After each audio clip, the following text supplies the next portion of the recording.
A skiff with a small steering engine in the back floats on the calm mirror of the sea. Its 2 seats are empty. Have you made all the necessary preparations? Closed all your accounts? Remember what the net picker said. It's a small tank. You won't be going back and forth on this.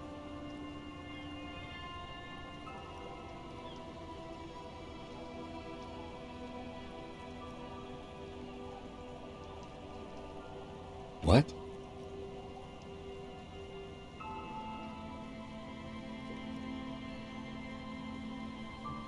Fine. Let's blast SAD FM then.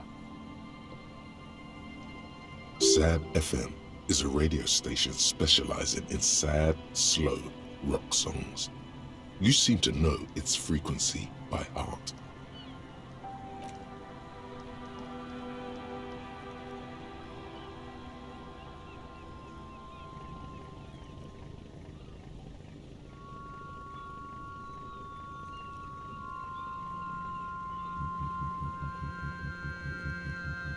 Want to be free.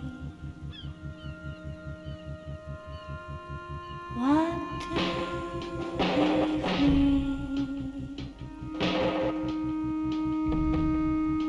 It will last forever.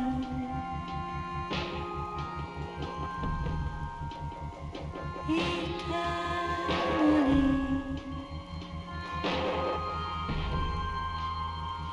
Want to be free. Want to be free. It will last forever.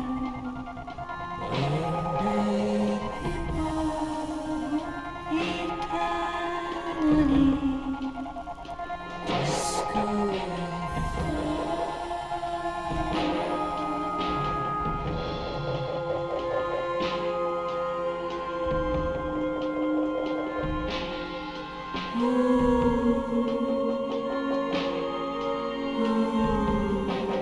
Want to be free.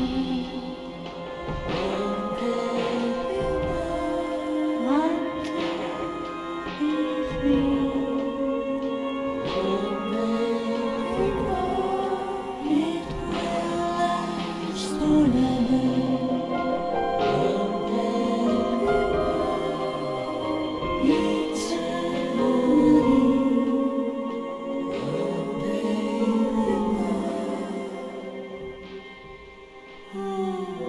And the trees are green and overhanging, never light free and everlasting.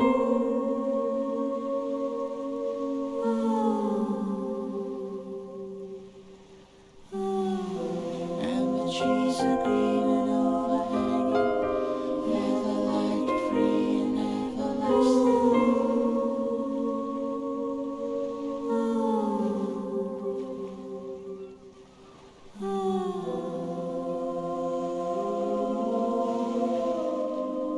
Want to be free.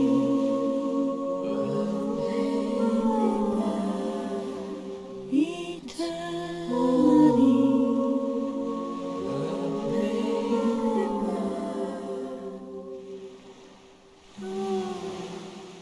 Disco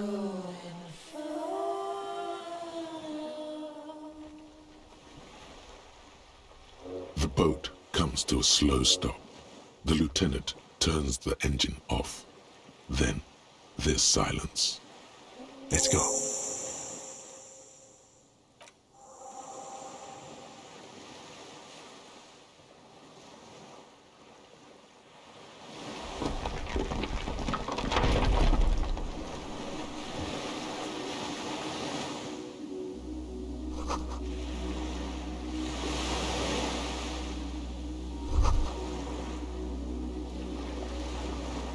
The chain trails off into the ocean, connecting the island to the supply depot on the coast.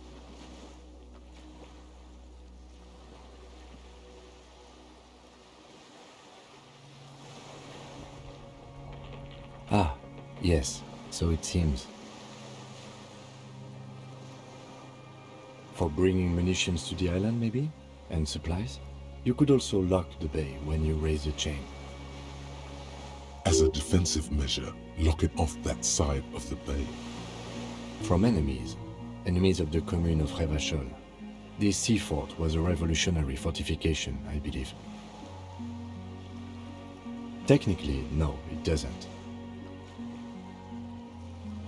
He's right.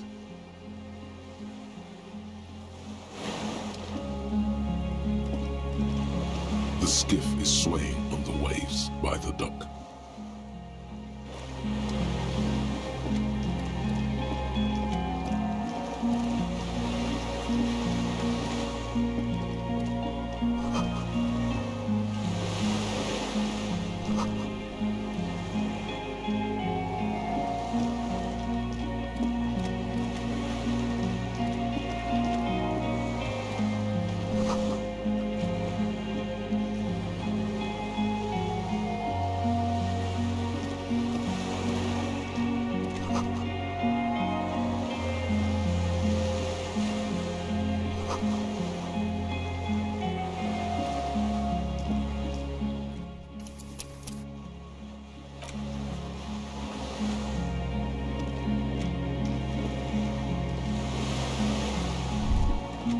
ICM. This feels familiar somehow.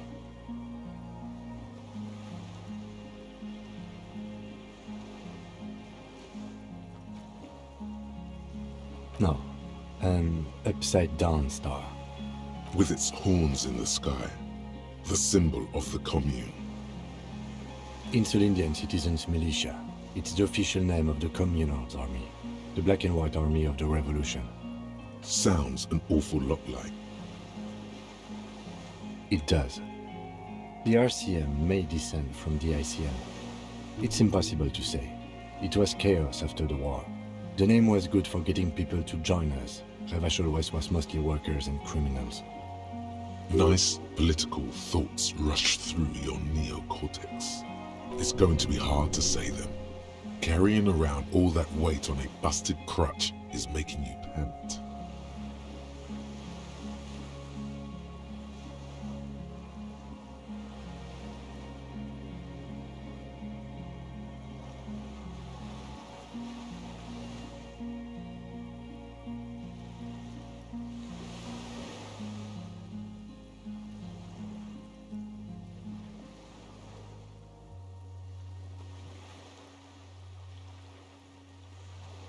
There were all sorts of groups and groupuscules back then. It doesn't really matter. Now, that's the uninhabited archipelago. A DeLorean-era symbol of Insulinda, known as the face in the sea. After 44 years? That's not nearly enough to hide what happened here, Lieutenant Yefreiter. One of these barrels was still leaking fuel, as you saw. The city is full of things like this. Old bullets, guns, fuel.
There's a greasy old spring mattress in the corner, resting on piles of soft cover books.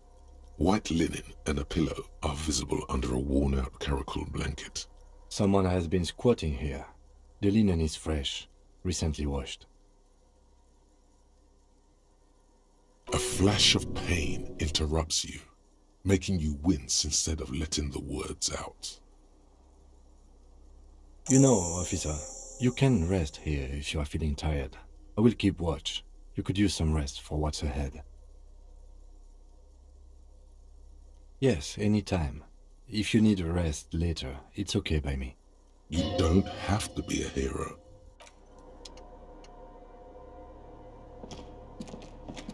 Books and magazines lie scattered on the floor and on a makeshift cupboard. They are not particularly well organized. Most are soft covers, serialized fantastique and detective stories from the 20s and 30s. This disparate digest includes the classic Animal Adventures, popular depictions of man versus nature by amateur naturalists T&T Harpin, husband and wife, widely read by people from all walks of life. Who doesn't like nature? Who doesn't want to survive? Among what is mostly commercial fiction and serialized stories, you find a magazine cathodique for electrical engineering. Then it's back to pulp, light erotica, an international thriller about circuit benders. Someone's made themselves a home.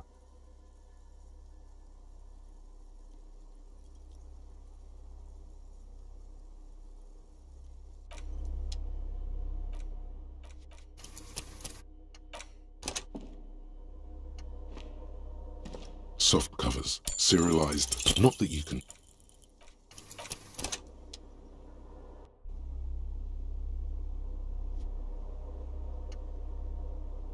Soft covers, serialized, not...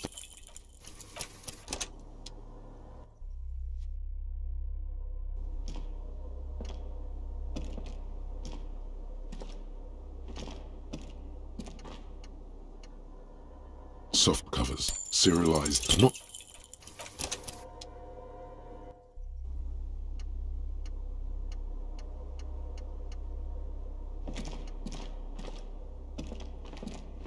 Soft covers, serialized, not...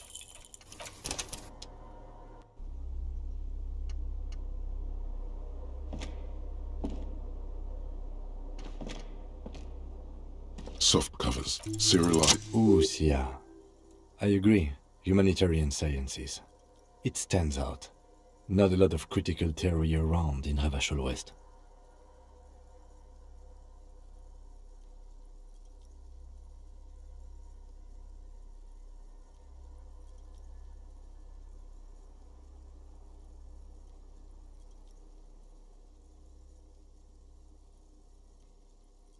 Your incendiary remark has failed to provoke him. Wasn't there some in the communist students' room? Well, yes. That one student did. The little books seem inconsequential next to the big pile of frivolous entertainment covering them. Whoever has lived here, they have some education and a certain set of interests. Interesting. Whoever has lived here...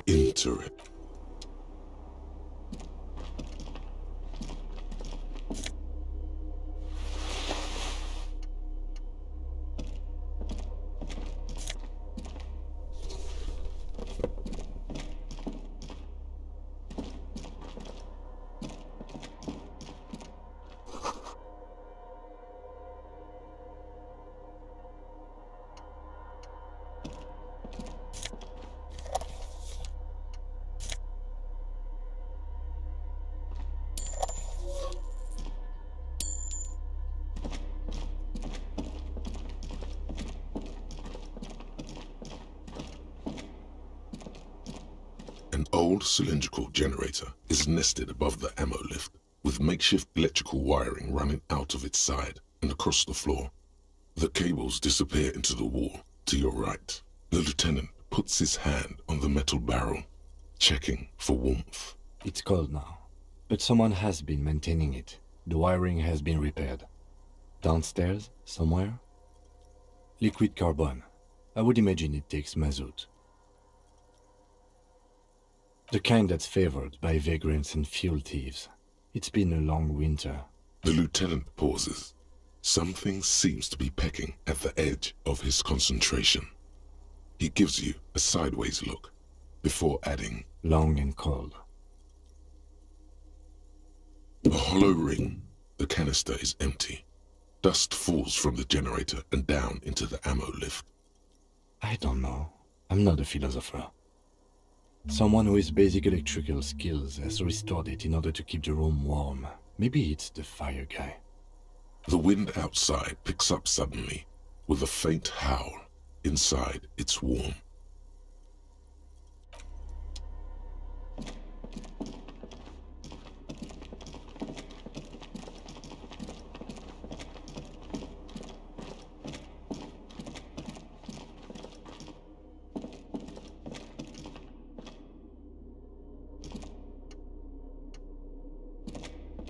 Green paint flecks off the monoblock aluminium cabinet. There are rows of switches on the front panel, a frequency band, and even a keyboard. The keys rattle like teeth. This keyboard hasn't been functional in decades. The console of an anti-computation device. The generator upstairs, with wires coming out, they terminate here. Urgence, ouvert, allumé, radiodiffusé. Sounds like this device was used to control the electronics here. Maybe it still does. This device was used to control the electronics in the room. It could open doors, control lights, function as a radio computer. Nothing happens.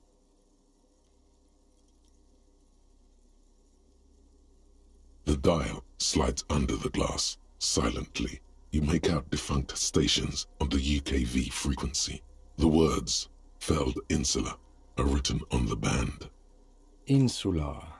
This is an off-air radio computer, I believe, used for military communications. It's an air-gapped system, an off-air military model. Its circuits are nearly impossible to bend, i.e., it cannot be remote-controlled. We need to restore power before using this, officer. The generator, it didn't look like there was fuel in it. We should look around outside. There are barrels all over. Maybe one of them still has something in it. The boat engine.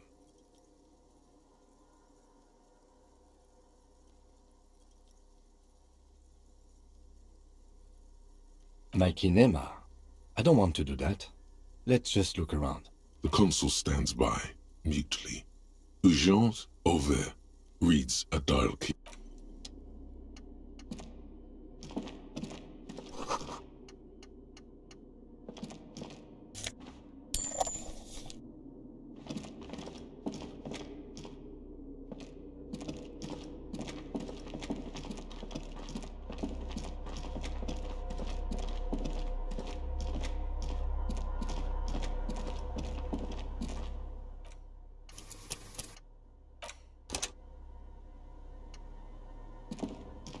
The greasy old. The offer still stands. You face the concrete wall. There's less light there, in the dark corner. Like a dog, you lie there. The blanket feels cold. The entire room does. Concrete and cold. Minutes pass. Half an hour, maybe.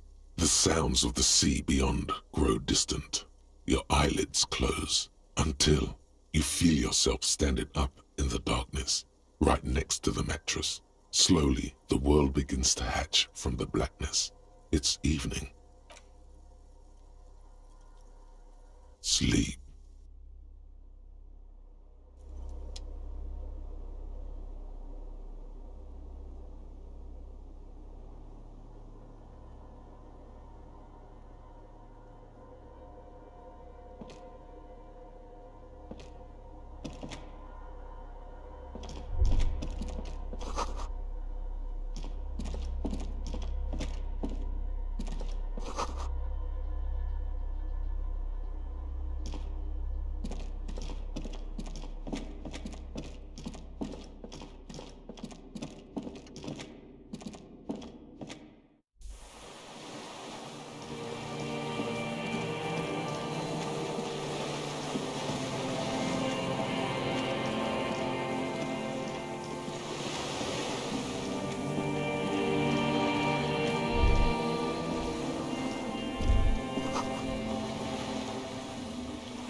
Dolorous Day, the innocence of humanism, internationalism, and the welfare state turns around to face you.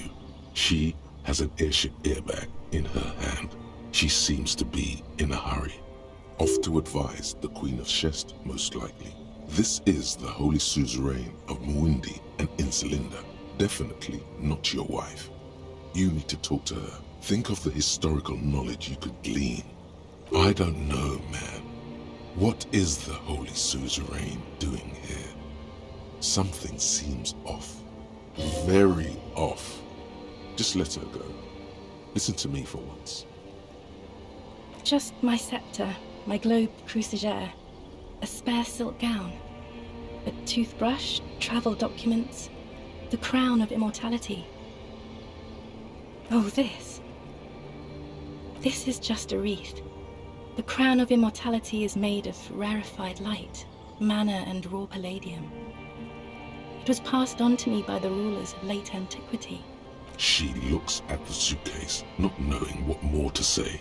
Then, over her shoulder. Anyway, I'm going to Morova, to live there in Grad. It's 1 million kilometers away, Harry. Might as well be another lifetime. I'm sorry. I was heading to the aerodrome. I just don't have time to... Hey. I'm doing really good, actually. Both professionally and romantically. I've come to a fulfilling and peaceful period in my life. Well, how are you doing, Harry?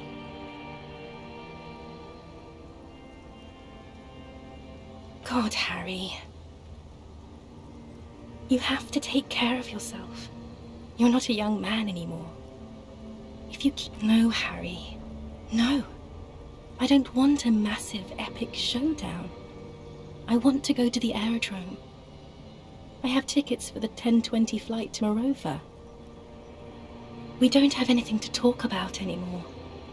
Every combination of words has been played out. The atoms don't form us anymore. Us. Our love. Our unborn daughters. It's all gone. I have to go to the aerodrome. I have to leave Ravachol and you.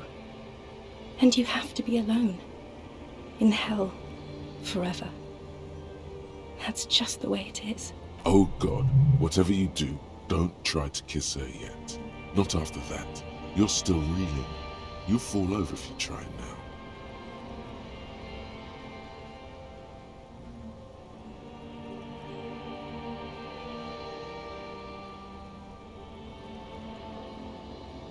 I don't want it. It looks expensive. I don't want it. That's not what figurines do, Harry. She looks at the headless Found Rider between your fingers and doesn't know what to say. The figurines don't do anything?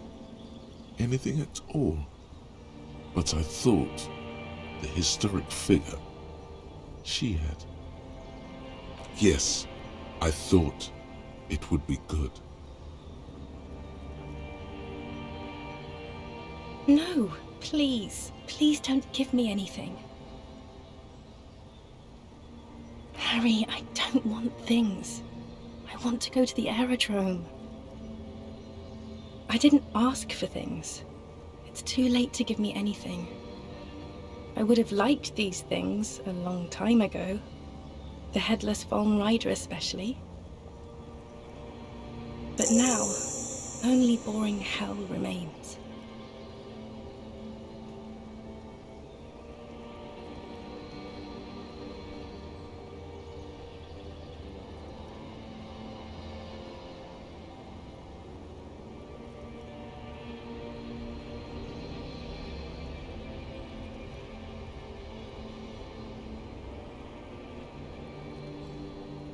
She doesn't know what to say.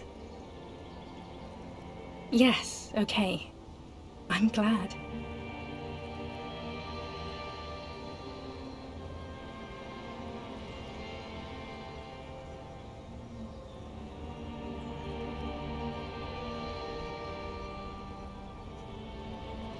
It doesn't sound like you're better at all, Harry. It doesn't even sound like you're a moralist. It just sounds like you want to win me back or something. I don't want you to try that anymore, okay? It's too sad. I need to go. Total annihilation. We got annihilated, Harry. It wasn't about responsibility at all. It was always only about you having no power at all. Over her, yourself, anything. That's why they didn't take you on that airship. You're insane without her.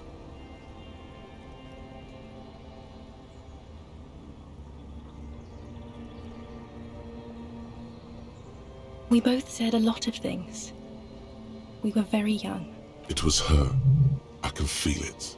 I can see it in her tender long fingers, in her wrists. Her hand wrote it, said those things. As Queen Regnant, I write a lot of letters. You need to recite it to her, for effect. All of it. No summaries.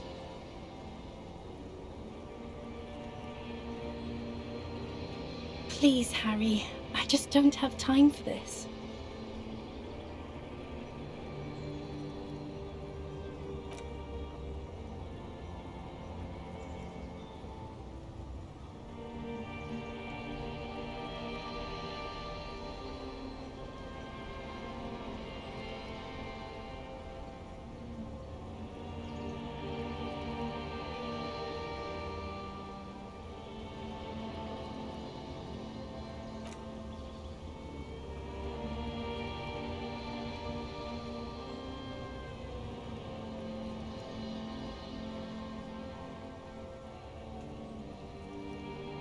Okay, stop. Yes. Are you happy now?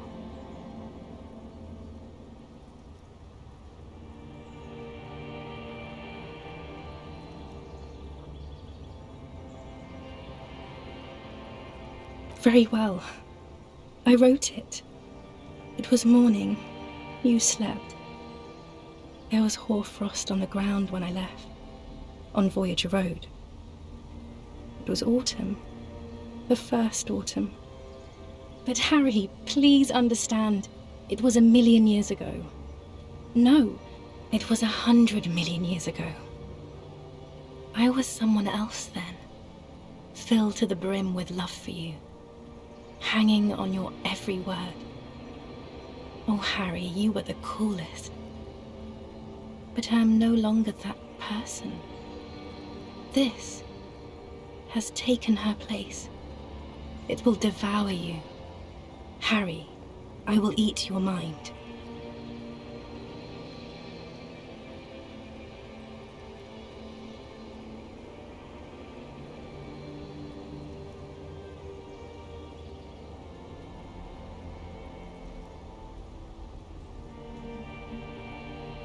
"42. That is the light rail that took me to Coron, to school and work. Every morning. It's the same stop I met you at, Harry. 100,000 million years ago. No human being should still remember the position of atoms such eons ago. It must feel unnaturally sad. A sadness so ancient, it is shared even by archaebacteria.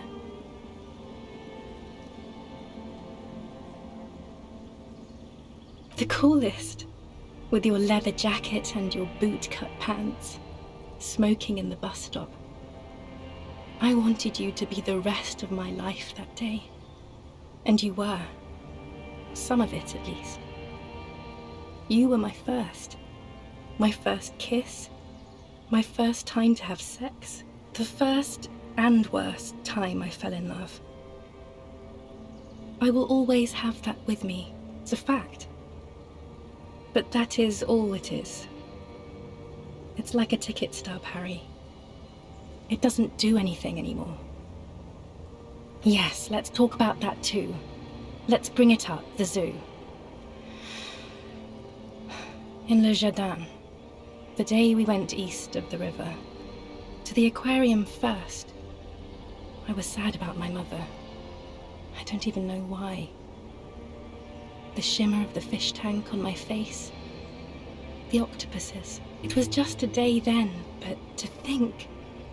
Were we there now, you could touch my hair, kiss me, talk to me about anything, go virtually anywhere in the world. Not like now. Now our interactions are limited to pain and regret. No, you scared it out of me. With your crying, your hysteric, the awful time we wound up having, and the cheap rental flats you could afford. Can't you see? I can never think you're cool again. I can only think that way about new people. A cheap rental with mold on the walls and the tap dripping. Yes, I have found someone for whom I can feel the same. A copy of my love for you, only this time he is careful and rich. He will not lose me. It will go somewhere, it will grow. Your heart burns. Through the blackness you feel the trickle of blood on the mattress below you. Harry, do you notice how none of this is very funny?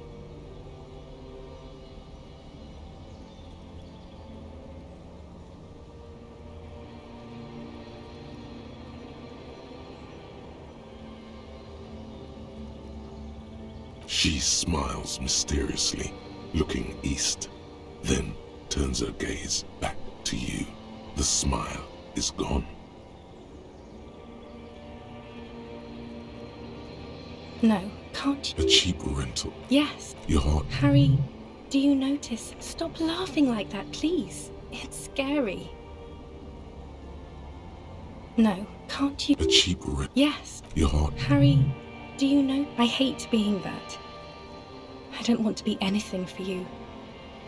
I hope the decades it takes for you to get over me have already passed. Is there really anything left? If not, we can always repeat one of the things we have already talked about. Talk about it again. If you do not feel like doing that, then you should let me go to the aerodrome. It's not, but...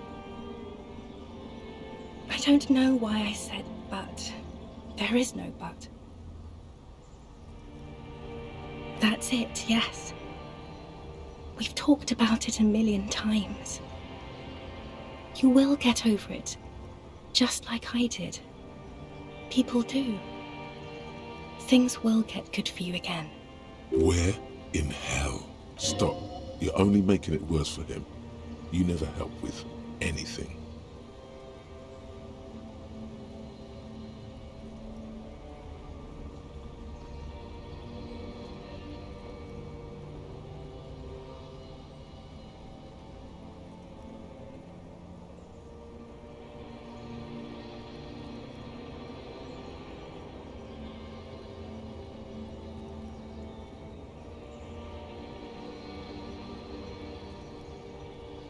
Oh yes, she'll come around now.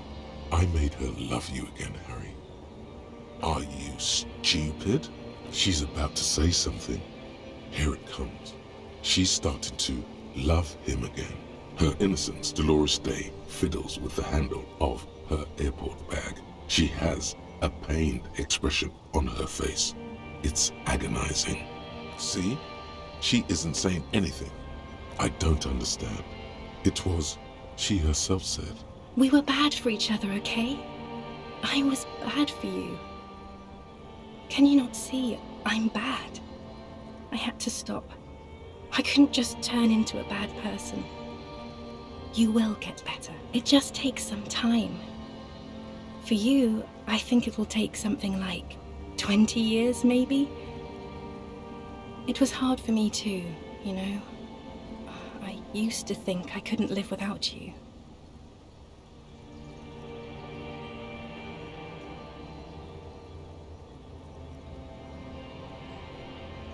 But I can.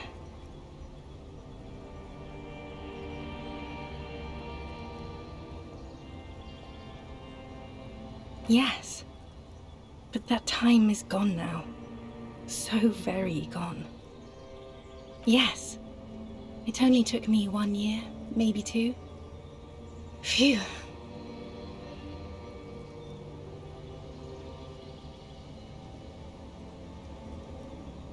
No, Harry.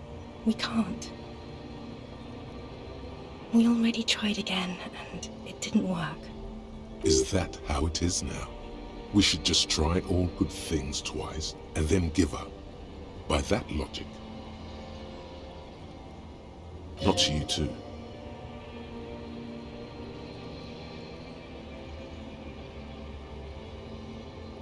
I don't know. Please.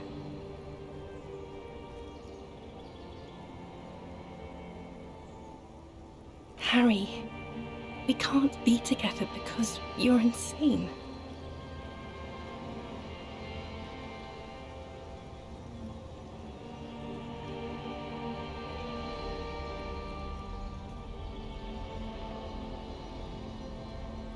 They're turning moist now. Her eyes. She slowly shakes her head and tries to get a hold of herself, brushing her hands in her gown. You know what I mean.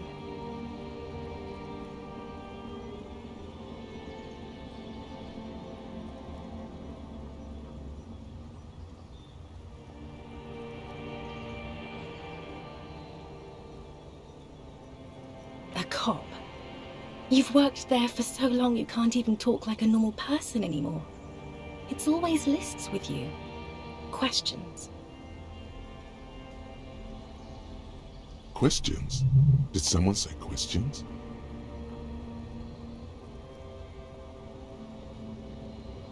This is another one, isn't it? We're in a tree right now.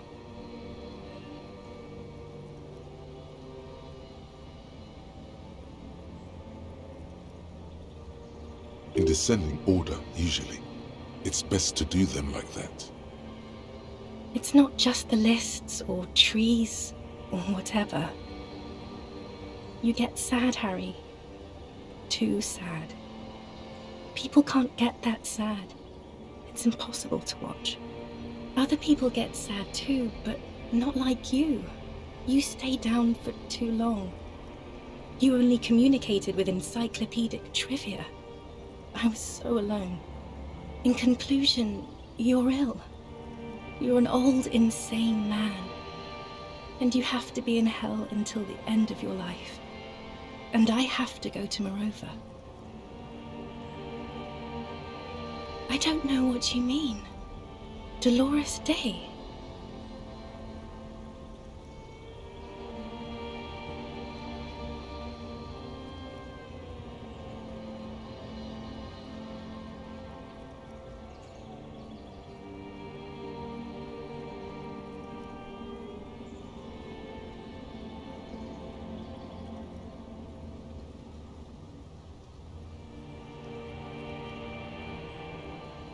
Oh, Harry, you shouldn't have done that.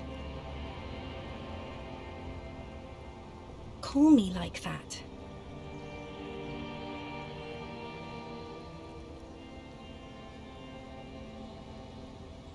They shouldn't have.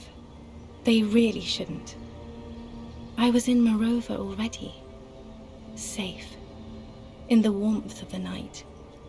Wrapped in my future love. There, I think of you less and less. Whole weeks go by without me remembering you. Months already.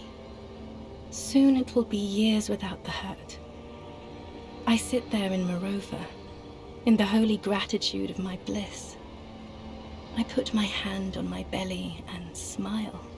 The air gets cold around you. She looks down on her stomach, then up at you. Her eyes are full of tremendous distance and mystery. The death blow is coming. Black-eyed dogs wander the alleys. Apple trees hang their bony limbs low over the patchwork of roofs. Red and black. Revachol West, the evening sun. She's left and bloomed, far away from us. our vast soul. It's Dora. That's what the voice said on the phone.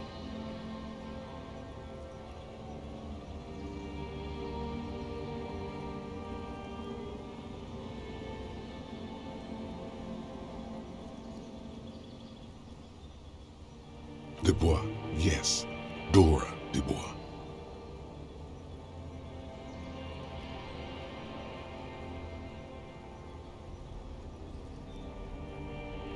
Oh no, no. We're not doing that again. That was not the death blow yet. You saved yourself. For now. Keep stumbling around and it will happen.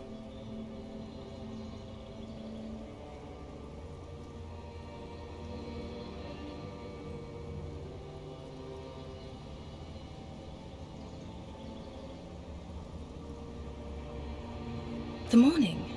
I don't understand. Oh my God, Harry, stop. I don't want to hear anything about the morning. Mourning someone who's still alive. Any of that. I can't do that anymore. I'm not 80 years old, I'm 32. People my age are not supposed to mourn.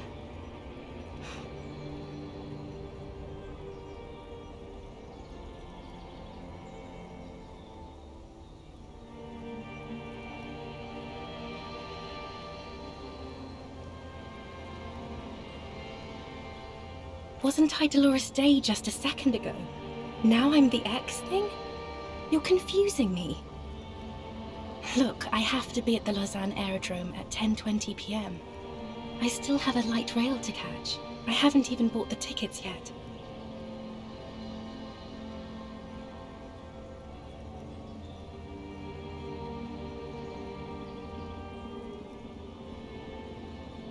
Great. It's the abyss of the void. Soon it will be the gloaming, then it will be the world ending. My friends are waiting for me on the platform, Harry. It's impolite to... It is. Useless.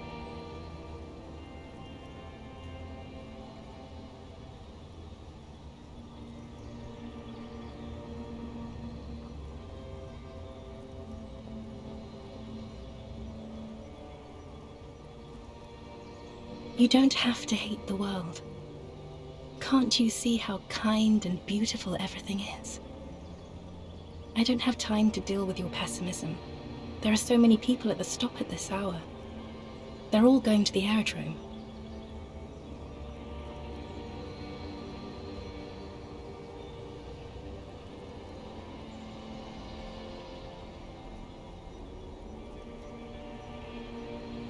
See?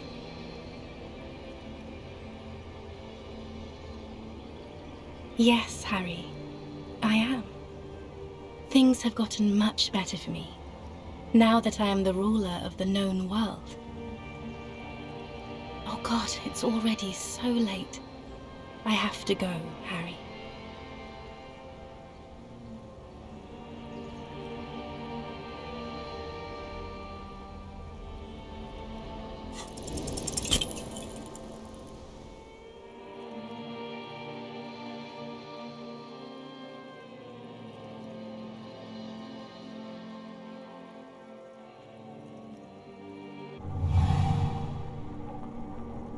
Your feet still tremble from the steps you took, as if over an enormous distance, standing against her.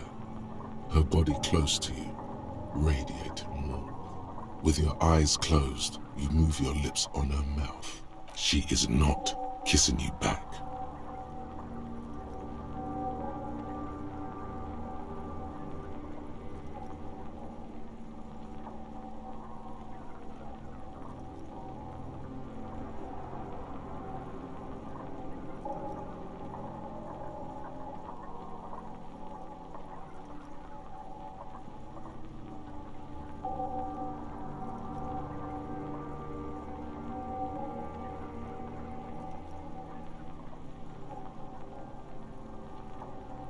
Feels like soft fuzz, a bird covered in down feathers, brushing against your broken capillaries.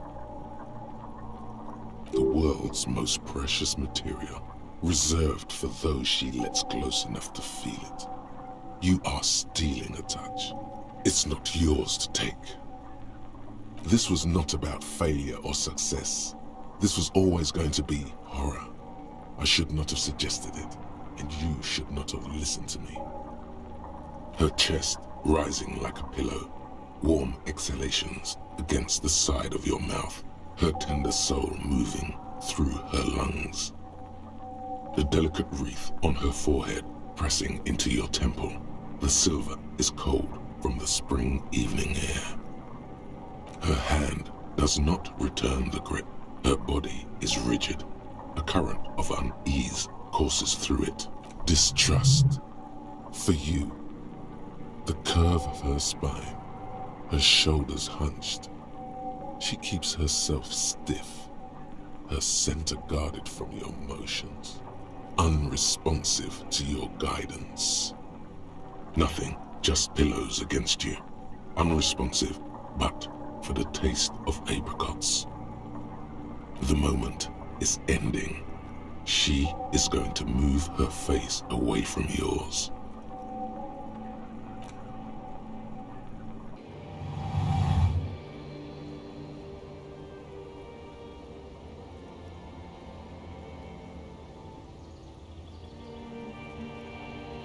Trying hard not to look at you.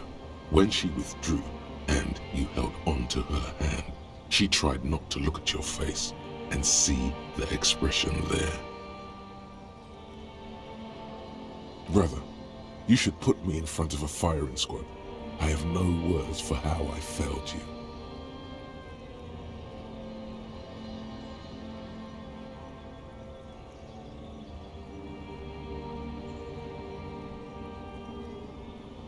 Why did you do that to yourself? You know I don't cheat, Harry. I never cheated on you.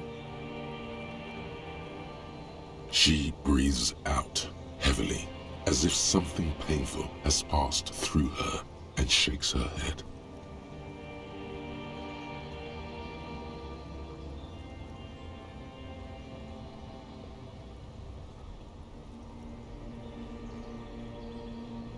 She shakes her head one more time. The evening wind rustles her hair, blowing old newspapers and fast food wrappings down the street. No, Harry. Not yet. There is one more thing you have to see. I'm pregnant.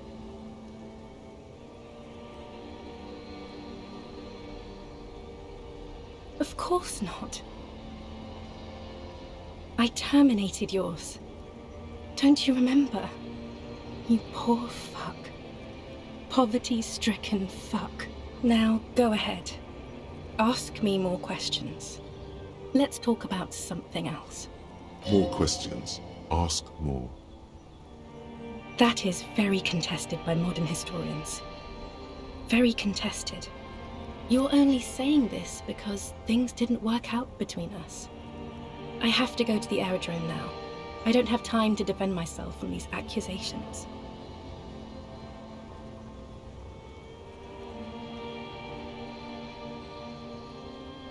You were very bad to me too. We've talked about it like 7 million times now. I don't want to do that anymore. I am actually very ordinary, Harry. Below this gown and wreath, I have an ordinary soul and ordinary thoughts. The only thing inhuman about me is this. This thing you've made me into. I'm sorry for saying so, but I just hate it. What is this? This is so far gone, Harry. I don't even... My lungs do not glow, Harry. I am just like all the others. None of us have glowing lungs. Stop making me into some kind of...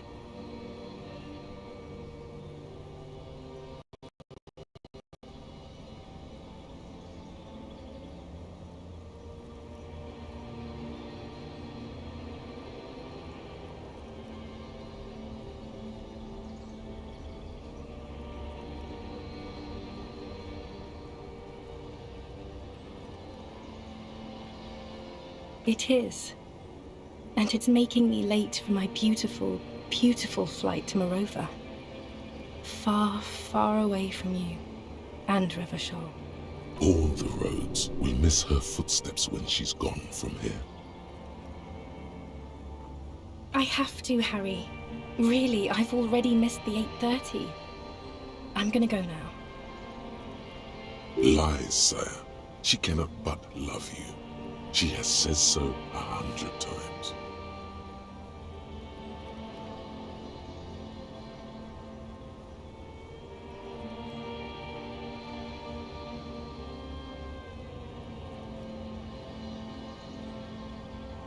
No, that would only be painful and dull. At the aerodrome, life, love, and laughter are waiting for me. At the cafeteria, dust, hell, and tragic comedy. Light, life, culture. It's so much better than here. Everything here reminds me of you. The horrible times we had. The nights we stayed up fighting for our dying love. I have to wipe it all off me and be clean again. Oh, that was someone else. I betrayed her, overwrote her, and am happier for it. And I'm really going now. The time is up. I must be on the 10:20 flight. Yes. I won't see you, but you will see me. Oh, Harry, this is a dream. Can't you see? I'm already in Morova by now. Who knows how long ago this happened? A year? 2? 5 years ago? Right here, tomorrow night. Once this dream starts happening, it keeps happening. 3 times a week, at least. And Harry, it really, really looks like it started happening again. There's the video rental. I'm suffocatingly beautiful and young. And I smell of tutti frutti chewing gum, like I did that time when I asked you for forgiveness, after leaving you the first time, so long ago. Oh yes, this is real darkness. It's not death or war or child molestation. Real darkness has love for a face. The first death is in the heart, Harry. See you tomorrow.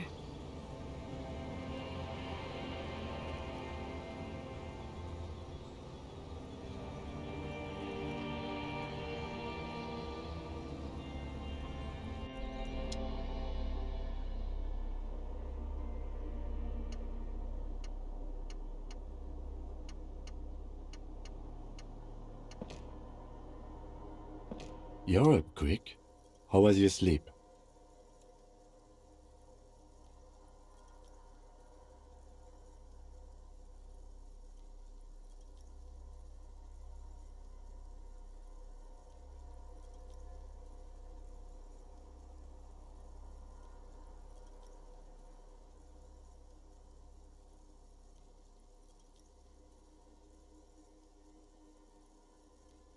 I did not want to wake you.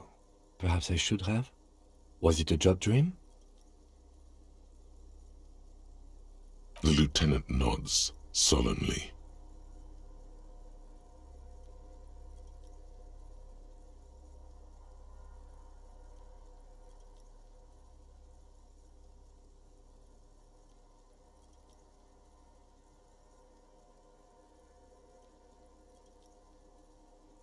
Of course. I was just thinking maybe you've torn your stitches. Are you ready to move on? Are you sure you're okay? You thrashed around and you bolted up, halfway covered in blood from your wounds. Okay.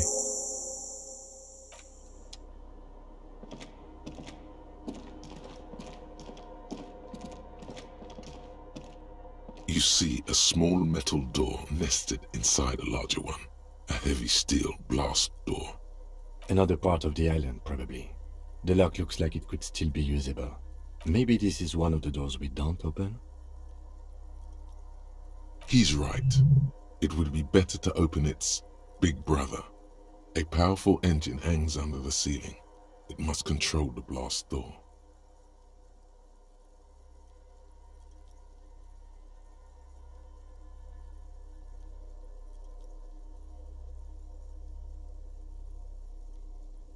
Alright, I retract my statement. It was naive.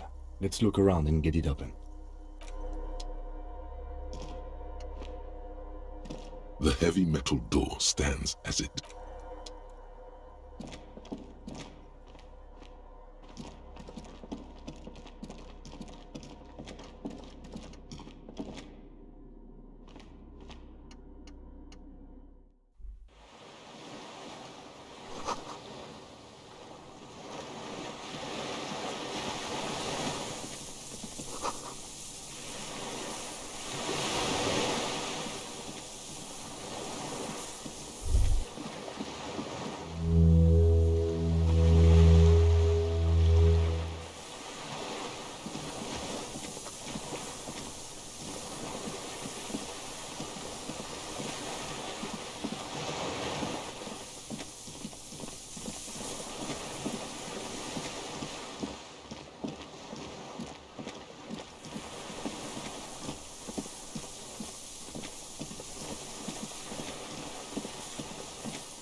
Yeah, what do you want to know? You mean like a brief? 3 days ago, the RCM Emergencies Desk received a report about a security guard who was found hanged in Martinez. An anonymous caller said there was a dead body behind the Whirling in Rags hostel cafeteria. The cadaver had been there for 4 days. No one had come to investigate. During that time, the victim had been stripped of his belongings. The caller did not identify him, but used the word lynching. There is an ongoing lab. Okay then. Was there anything else you wanted? No, it's not a particularly mystery. The lieutenant adjusts his collar. Good. What about me? No. Your brain sends the signal to your lips, but they refuse the order. Something is paralyzing them. You're pretty sure it has something to do with the lieutenant's eyebrow. The eyebrow is exercising psionic control over you. It's like you're locked down. Something the matter? What's going on? It's like you're a puppet in his hands. The lieutenant relaxes his eyebrow, and you seem to regain control of yourself. Good. Let's check.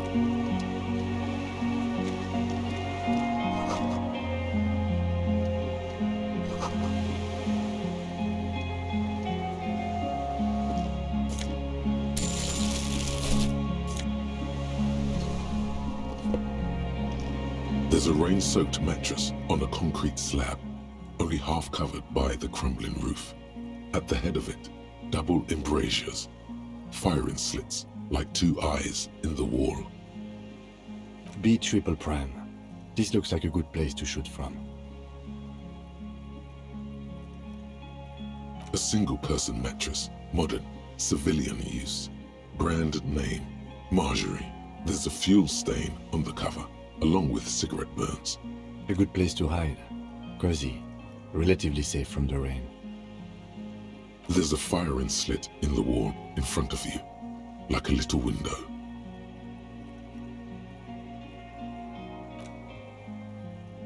The springs screech as you lean on the mattress and crane your neck to look out. A small piece of Martinez coastline opens up in the square in front of you, like a tiny landscape painting. 1 kilometer across the water, the ruins look familiar. A towering skyscraper, its top floors shaved off by artillery fire. Capeside apartments. Rue de Saint-Ghislain, 33A and 33B. The red chimney and collapsed back of the 4-story tenement in front of the whirling in rags. Rue de Saint-Ghislain, 10. The doomed commercial area. The box-shaped silhouette of the whirling in rags. Its sloped roof, a tiny fleck of light catches your eye on the rooftop, sunlight reflecting off the upstairs window of Clausia's room.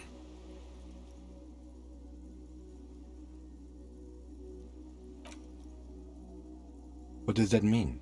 Do you have line of sight to the window? I can see it. Through the scope of a rifle. The shooter would be prone, lying on a mattress, barrel resting on the embrasure. Cheek against a cheek rest, hand on the hair trigger, on a calm day like this. Good. I think we have it, Detective. The origin of the shot. This is the sniper's nest. Affirmative.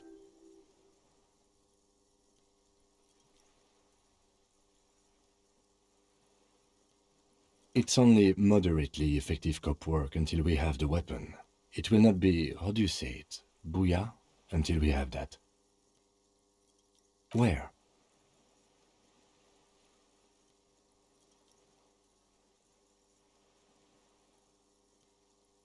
He does not answer, just nods. With his back hunched, he looks around once more and says, We should move now.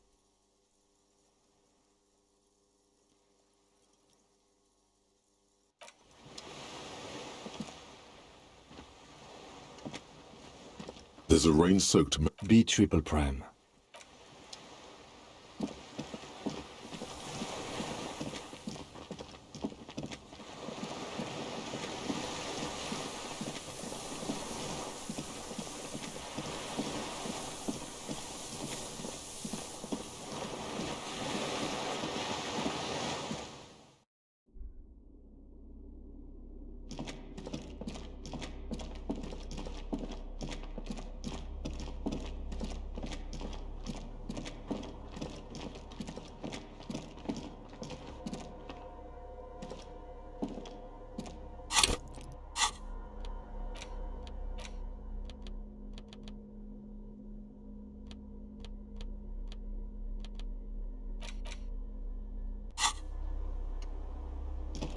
This old cylindrical generator. The lieutenant assists you, holding the canister up to the fuel tank as you tilt.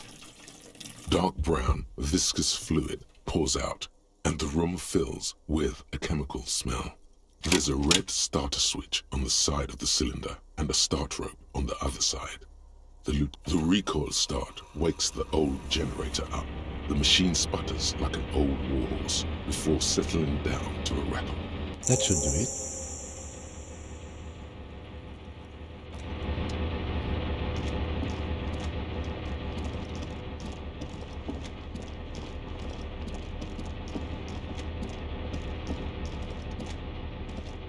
A dim golden It's on. automatic boot. I think, yes. Let's see. The blast door opens with a series of clicks. A shaft of light appears, then widens as the light shines in.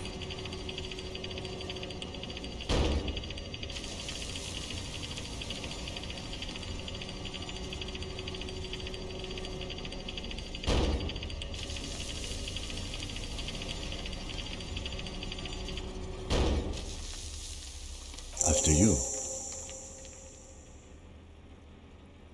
I don't know. A thin wisp of smoke rises from a charred black fire pit. The wind picks up, then dies down again. Don't worry. I have a gun. I know. It was not easy to acquire.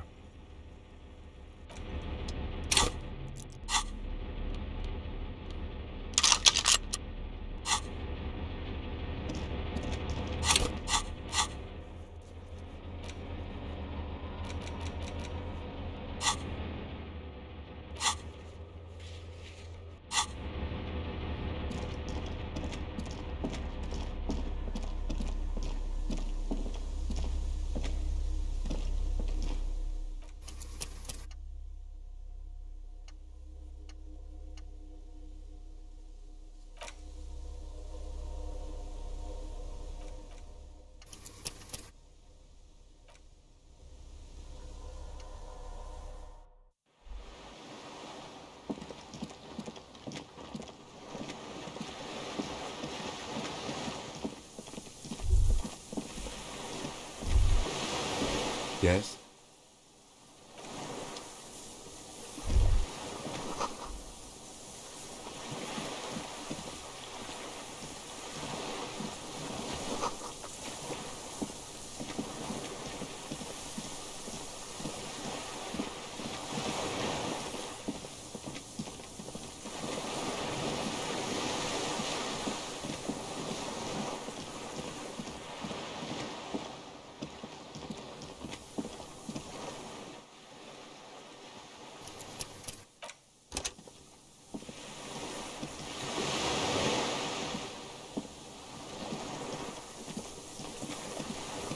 An old man, wearing tracksuit trousers, leans on the frame stock of his rifle. He gathers a big ball of spit in his mouth, then spits it out into the extinguished fire before him. He raises his black eyes, hooded by creased eyelids, to meet yours.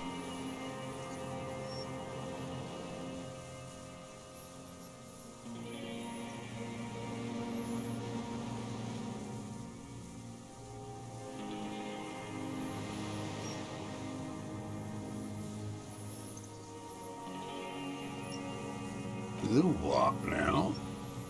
I can't hear you. I may have. All sorts of little rats have come sniffing around, trying to give up the position. The position sounds like a hiding place. Fire guy. Regressive bourgeoisie henchman. Can't even talk like a grown-up. I did. And you opened it. How?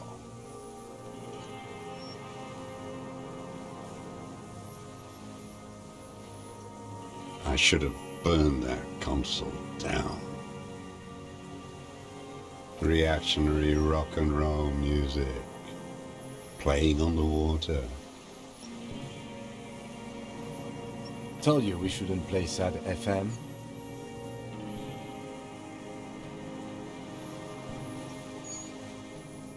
Sad FM, huh? I always hated that station. Phlegmatic, counter-revolutionary dirges. Sadness is a mental illness, a weapon of the bourgeoisie. The fascists were right about rock and roll. It is degenerate, hip gyrating, mental illness music.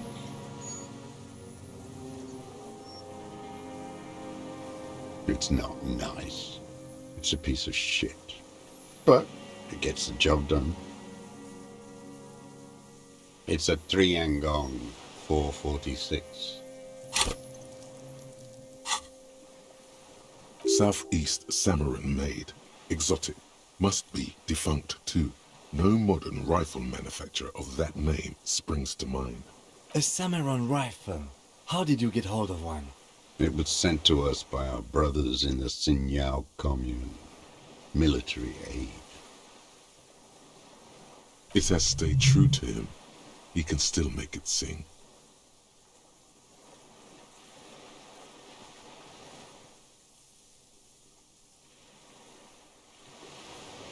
You heard me.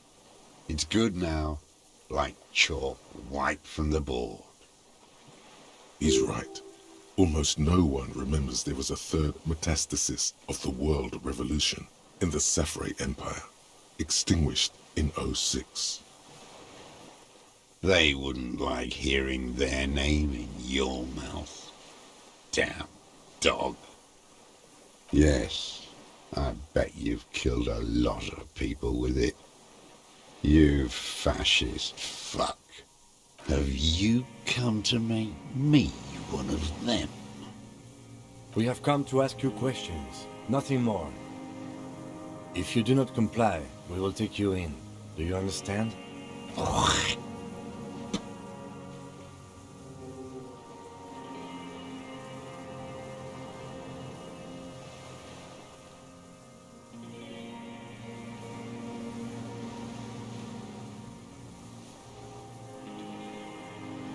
The lieutenant pulled his pistol from the holster.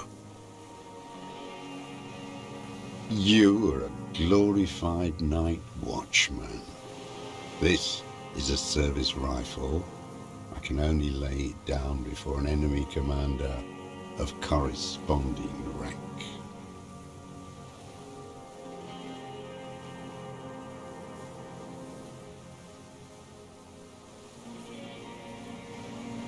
No.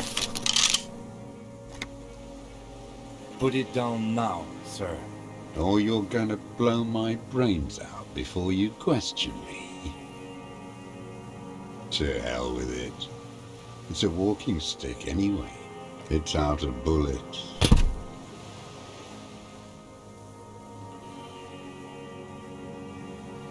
His gaze follows your motions. The rifle feels surprisingly light in your hand. Frame stocked and patched in places with tape and wire. The rifle's in a shabby state, like a crutch that's seen too much travel. Hieroglyphs are embossed into the forearm, made of walnut. They say Triangong 4.46, Sin Yao Commune, for Safre and for all mankind.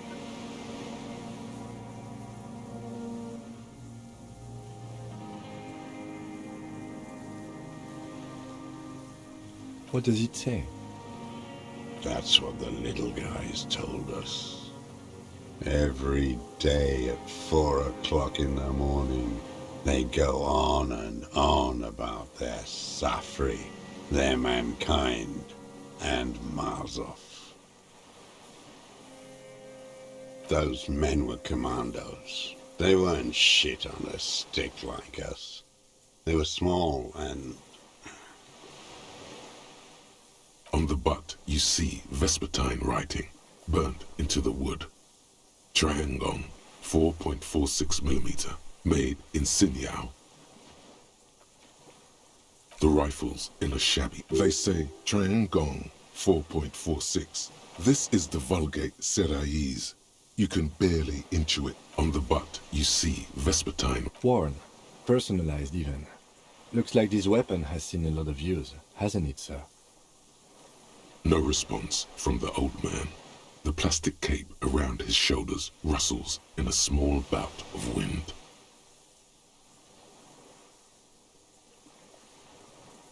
Jacketed. Military-grade ammunition. Stable in flight. Good for hitting something that's very, very far away.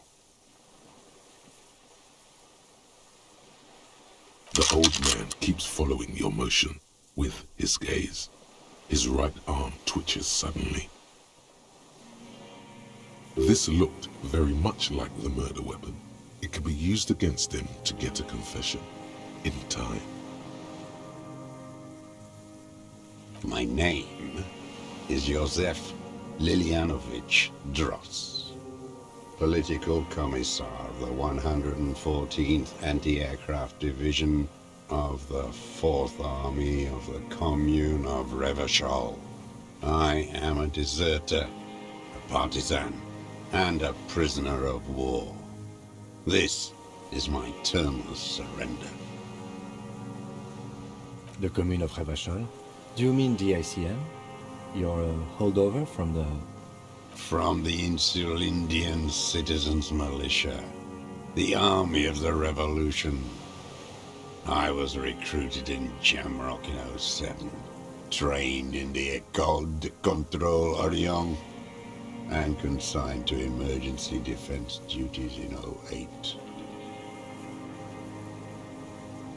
I left my unit on the eve of the landing. When I returned here on May 14th, the Commune had fallen.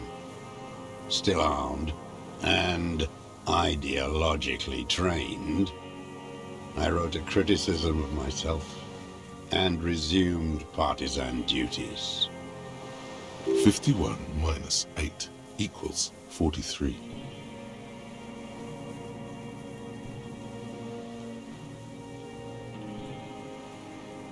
No. I've been on other islands, too.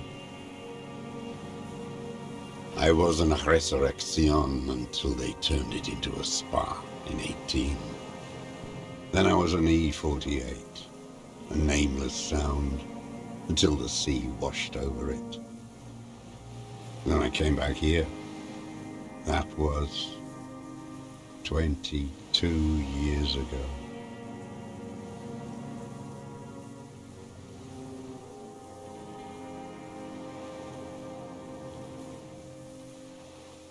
It's not an island, Dwight. It's a defensive fortification of the Commune of Revachol.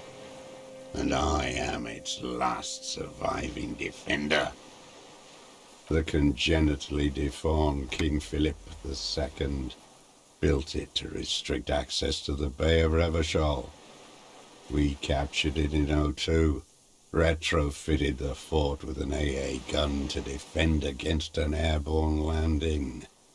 Against the whole world. Coalition military called it Operation Deathblow. I later found out on the radio they called it Deathblow. You're one of them. Tell me, who speaks like that? We had 50 million people on Caillou alone.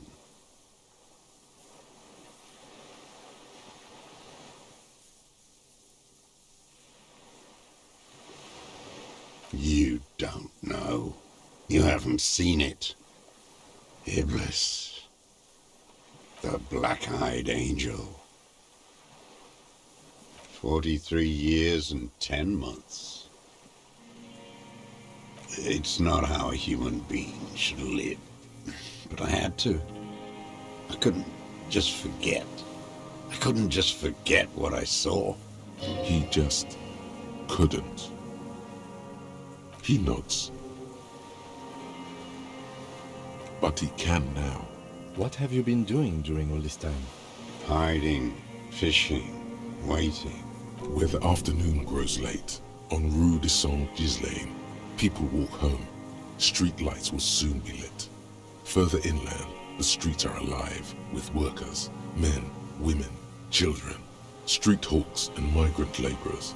The temperature is steady. Alto cumulus clouds form above Precinct 41. Always waiting. For her to return. Her who? Girl, child, revolution.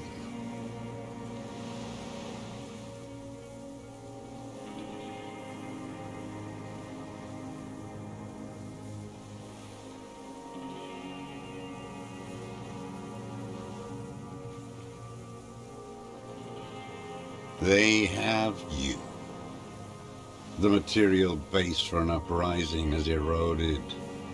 The working class has betrayed mankind and themselves. The historic opportunity for a revolution has passed. It will not come back anymore, however hard I try, whatever I do. I was just 16 years old, 15 when I volunteered. I had a lapse of faith. And of courage, too. You could say I misunderstood the historic role of the proletariat. and thought Mazovian socioeconomics were fallible. For a second, I doubted the irreducible laws of historic materialism. A second is all it took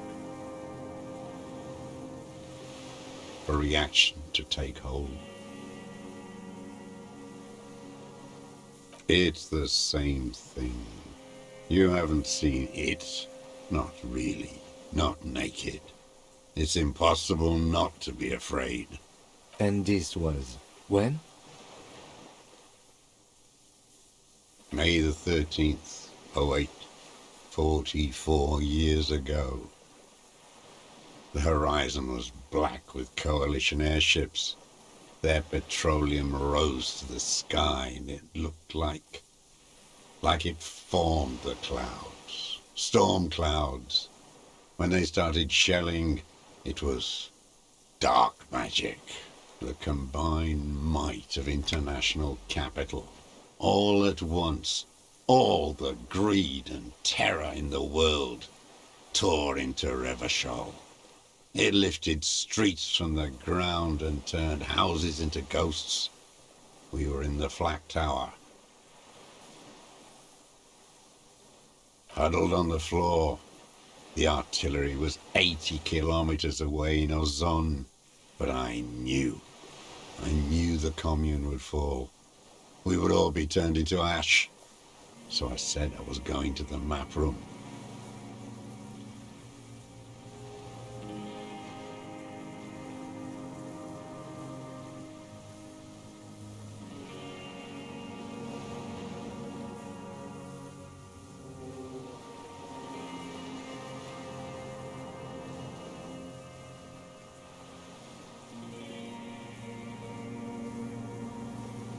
I ran. I climbed the chain link across the water and hid inland, in the bunkers underground, like the weakest of the weak. A mouse, frightened of the ordnance all night and the sound of the rotors in the morning, whirring. Airships. I climbed out into hell. The landing was complete. The chain was submerged. I had to swim back. The fortress was half submerged too, shattered. They'd all drowned in the lower levels or got torn to shreds above. The anti-aircraft gun had malfunctioned. So had I. I left them without ideological direction. It was real. I'd seen it. I'd seen it in reality.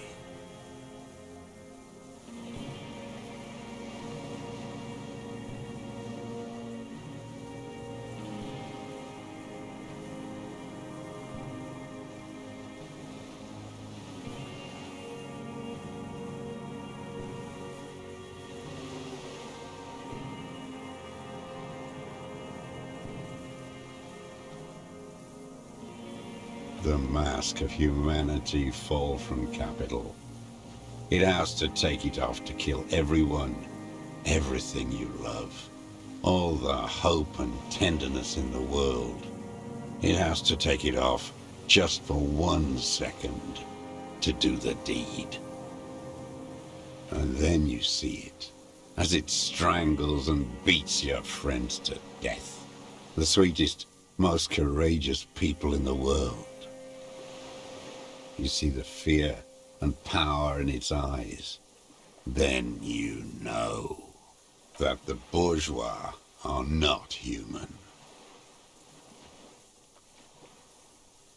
Now is not the time, Lieutenant Jeffreter. I had to fight it. I could not stop anymore.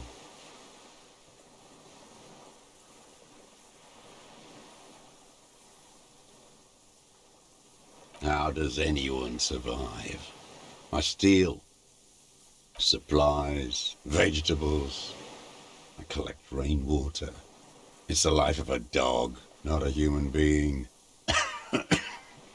How is your health, Mr. Dross? I've been throwing up blood since winter. Red, like beetroot. Been passing it in stool, too. He does seem frail, gaunt for his age, more like 75 than 65. Trouble putting on weight could mean cancer. TRCM can provide medical services. You need to be looked over. I need to die.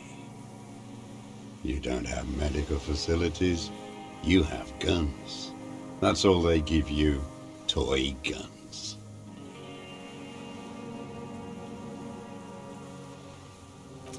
I have been running out of that stuff.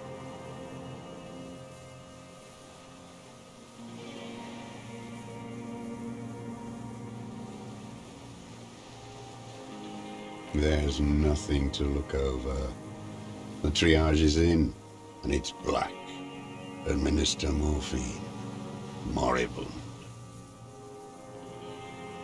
I have holes in my brain. Years missing. Others filled with pain only. A decade of... I don't even know what. Inferno?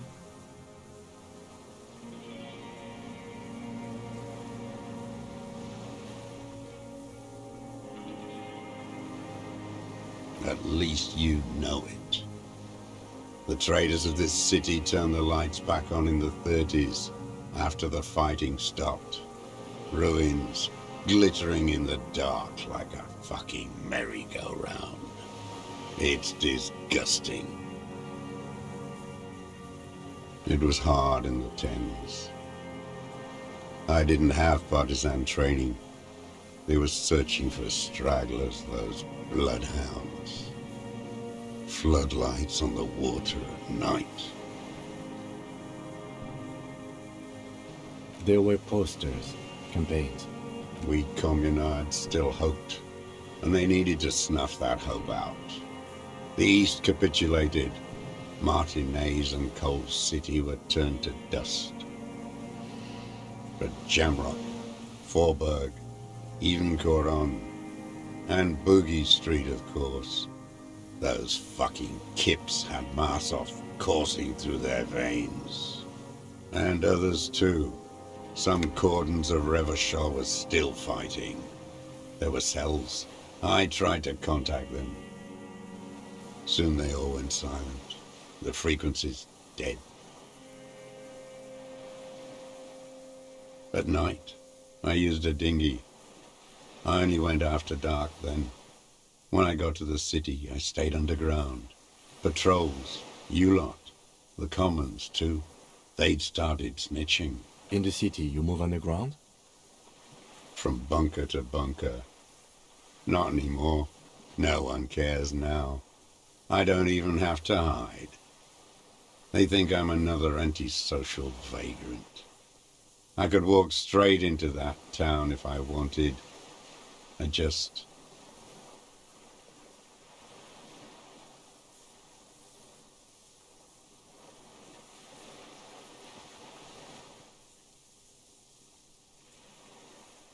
So you finally found it. There must have been a small squadron's worth of arms in there. Belmer Graves, right? Useless now. Rusted away. So you've been there? Sleeping. Some nights. Ammo scrounging on others. Those McGraves were shit, even before they corroded. Some had bullets in the chamber, however.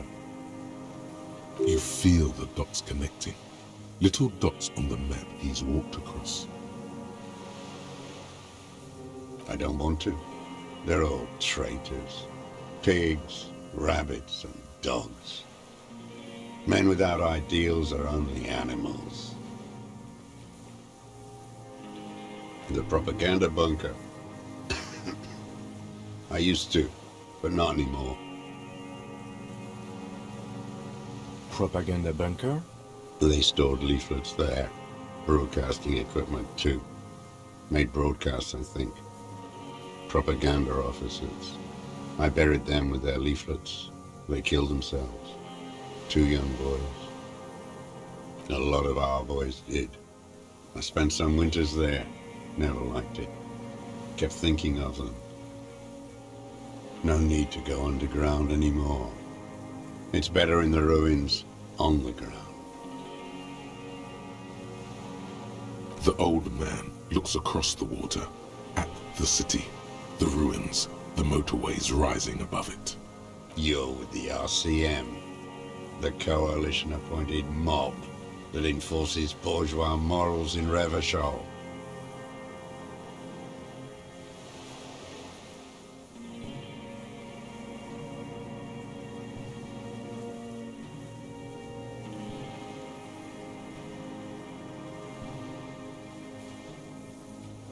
Rock and roll posturing. You're the RCM. You represent the Moralist International, the enemies of humanity who took this city.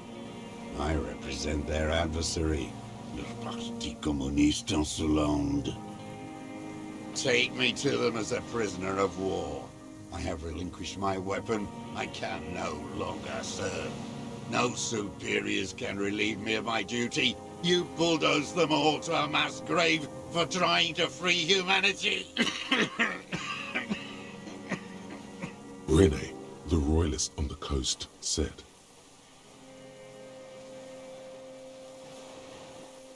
Liberal reactionaries signed that instrument. Traitors who should have been burned alive. I answer to the Communist Party. Is that part of why you've been here all this time? Because the party didn't surrender? If the party had surrendered, then it would not be the party. Honor is a feudal atavism. My motive is class. No, I am not a soldier. I am an ideological officer. I belong to the party, not the army. Trained in historical materialism, then assigned as a political commissar by the party. These things used to mean something. The old man does not answer. He tilts his silver head and looks at the reeds. You see a small tremor pass through his legs. His job was to assure the army answers to civilian control and follows the ideology of the Commune. Scientific communism. A commissaire politique is a night philosopher of the revolution, a future human. Awakened from shutdown by the promise of ideology.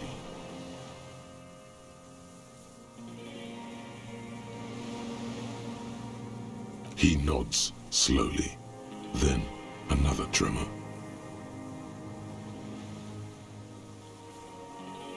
No, you're not. You're part of the meat shield. The human shield that surrounds the fascists while they kill and rape. That's what you are. Detective, we have not come here to discuss ideology. We have come to ask questions regarding a murder investigation. The old man spits into the fire pit. He does not say anything more.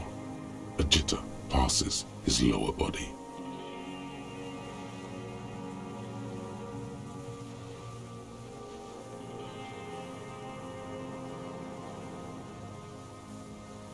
There's nothing serious in this world. It's a farce.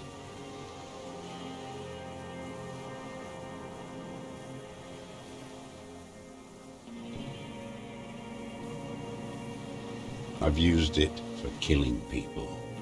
Killing people? It's a gun. That's what they're for. You want a moralist euphemism? Defending your family and your property. I haven't done that.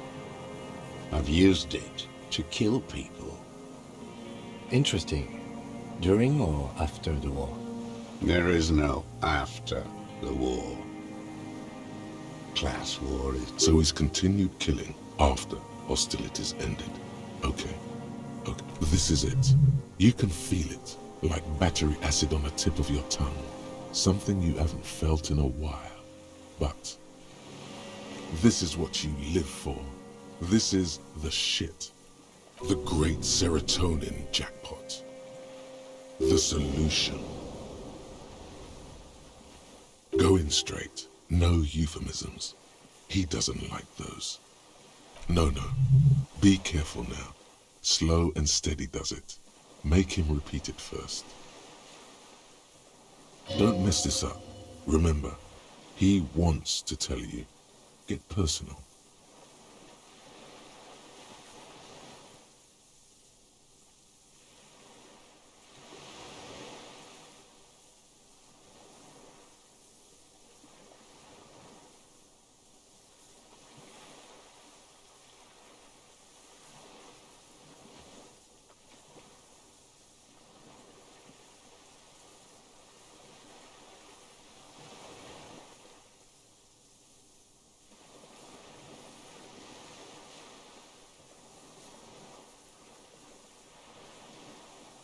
Nothing comes to you.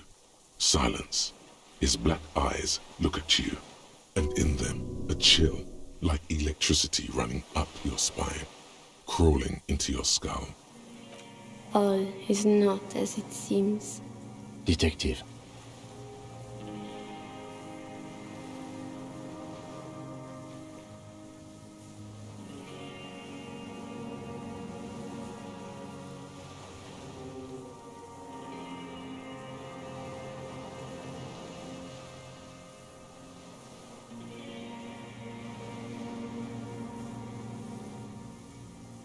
I don't want to tell you anything, you grotesque murderer. And why did you think that was a good idea? Don't listen to me. I'm wrong all the time.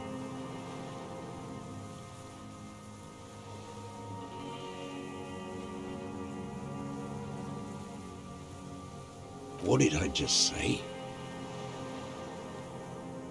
What did I just tell you? Don't drop the ball now. The who now? He heard you. He just wants to hear you say it again. This is dramatic flair on his part. Right choice. We're in. Do it, sire.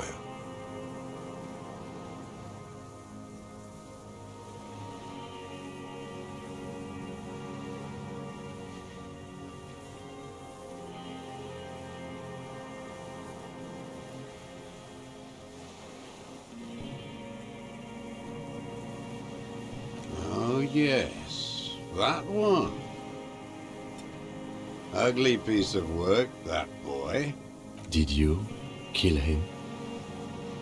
I am a son of a welder and an officer of the commune of Revachol. I do not collaborate with murderers and pederasts of the liberal regime. Exhaust him with proof. Pile it all on him. Get a confession. The gun. The murder weapon is the perfect opener. The scent of blood in the air. But what else? There was something you can't remember. Something about the tracks. Suddenly, all those tracks are so confusing. Go with something else first.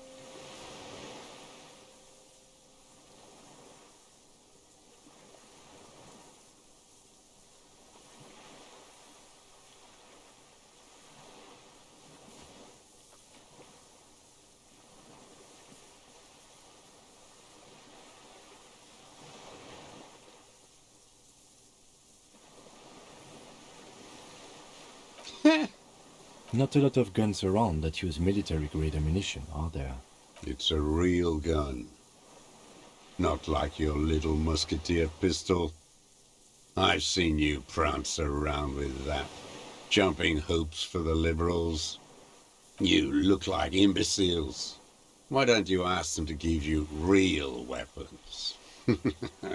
Going against automatic rifles with these toy guns.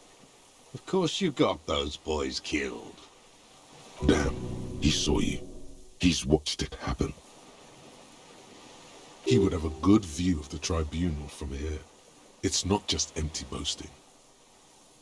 So he saw you. Okay. So what? Don't let it divert you.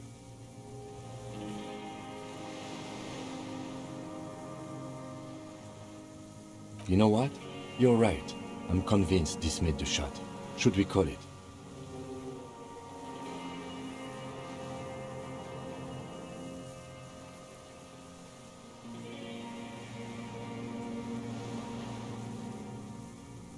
.46 jacketed ammunition, modified for range. We have it. This is it. Good.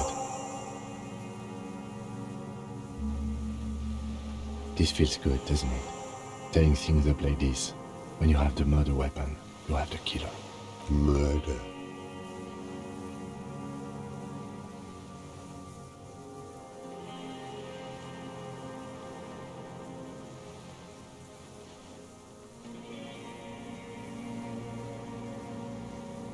I saw you poking around there, looking for evidence. You're damn diligent when it comes to dead fascies. Did you like the view? You had direct visibility. There are embrasures in the concrete, specifically meant for a top follower to use. And you had a long-range rifle in your possession. You've been here a long time, Mr. Dross. Too long. You clearly need medical aid. I'm ready to die. I've done my part. He's practically admitting to it. Dead fascists for fascists. Done his part.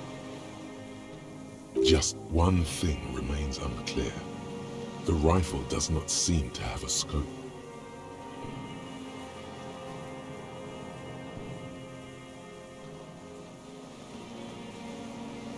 Forget about your stupid fucking scope. I don't know where it is. Find it yourself.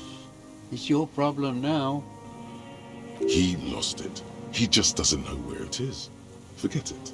Push on.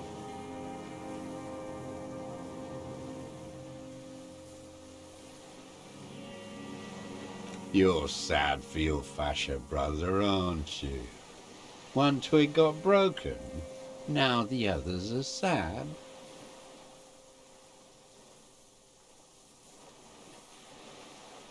Wait, here it comes. The goddamn Maybells. The dried Maybells on Clausia's roof. There were Maybells in the grass when you got here.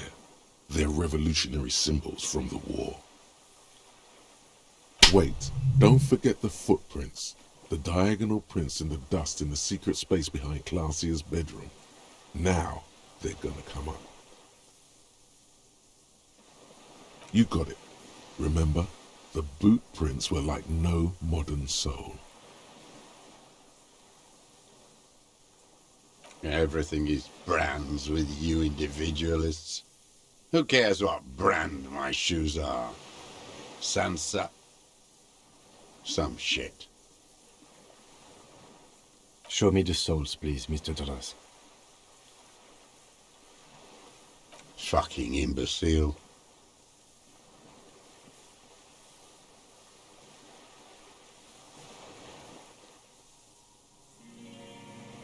The maker is called Sensory. You see their V-shaped logo, but can't make out the size. These are not the unusual horizontal patterned soles you saw in the dust on the floor of the hidden room. They do, however, seem to be about the same size. The size fits, but not the sole. Sire, he doesn't have to be wearing them right now.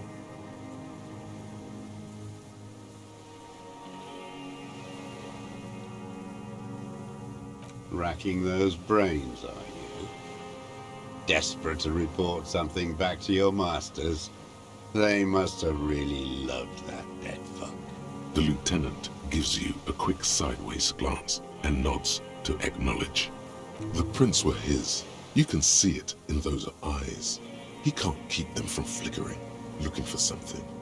The old man stares at his own prints in the ash around the fire. Silent suddenly, some strange process within him. A gush of wind. Seagulls in the distance. You've almost got him. Just a last little push. Damn Maybells. The whole island is turning white with them. So many this year, too. The spring is coming. No, it's already here. Wash the filth away. They blossom on the islets before we fertilize them with our blood. Resurrection was snow white in May before they ruined it. South, the Bay of Martinez is dotted with little freckles of islets, turning green, with white flowers in white snow. The coast, too, before they piled their containers on top of it, filled with broken, useless trash for fat-fingered bourgeois children to play with. You must get around a lot to stay undetected all these years. Do you know any secret paths? Pinball workshops? I may.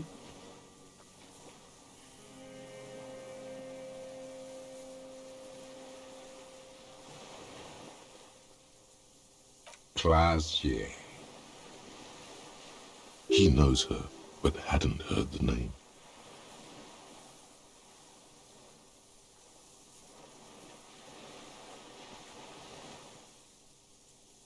My ears don't reach the city. With the victim.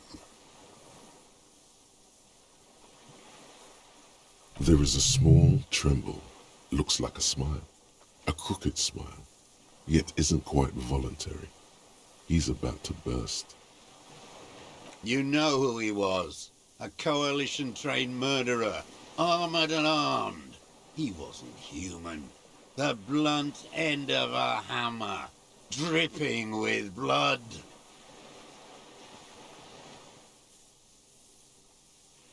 Beating us to the ground, moaning with joy. You hounds get so thorough when a company-trained killer dies. I haven't seen you on this coast for 40 years. You know, maybe I should have killed one sooner. Got your attention. Now you stop beating druggies and prostitutes in your basement. Now you come to investigate. Not when they die by the hundreds. This is it. Shot him. Shot him. Say shot him, not killed him. Oh, the inhumanity. One paramilitary less in Revachol.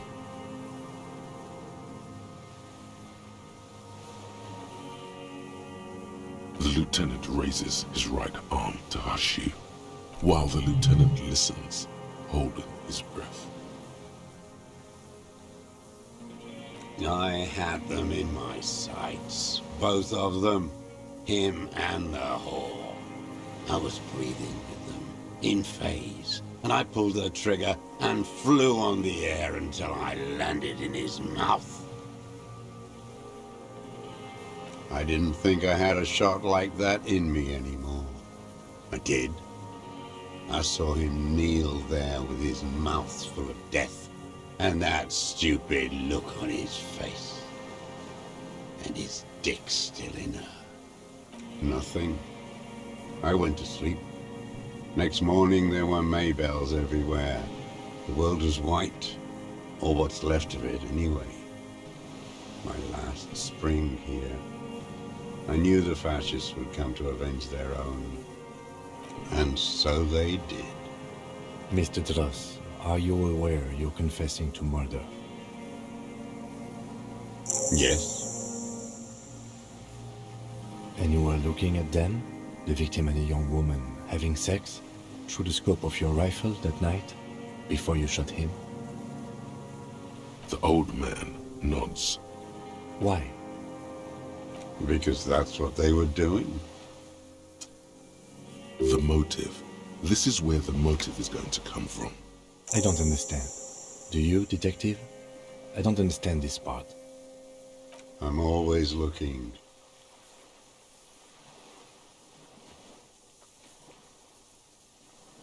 Are you always looking through the scope of a rifle? I'm just trying to understand. A rifle scope has the best magnification. And if you don't like it? Click.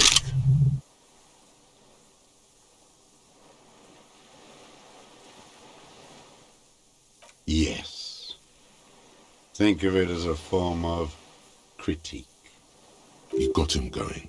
Connect every little piece now. Wrap this up like a gift.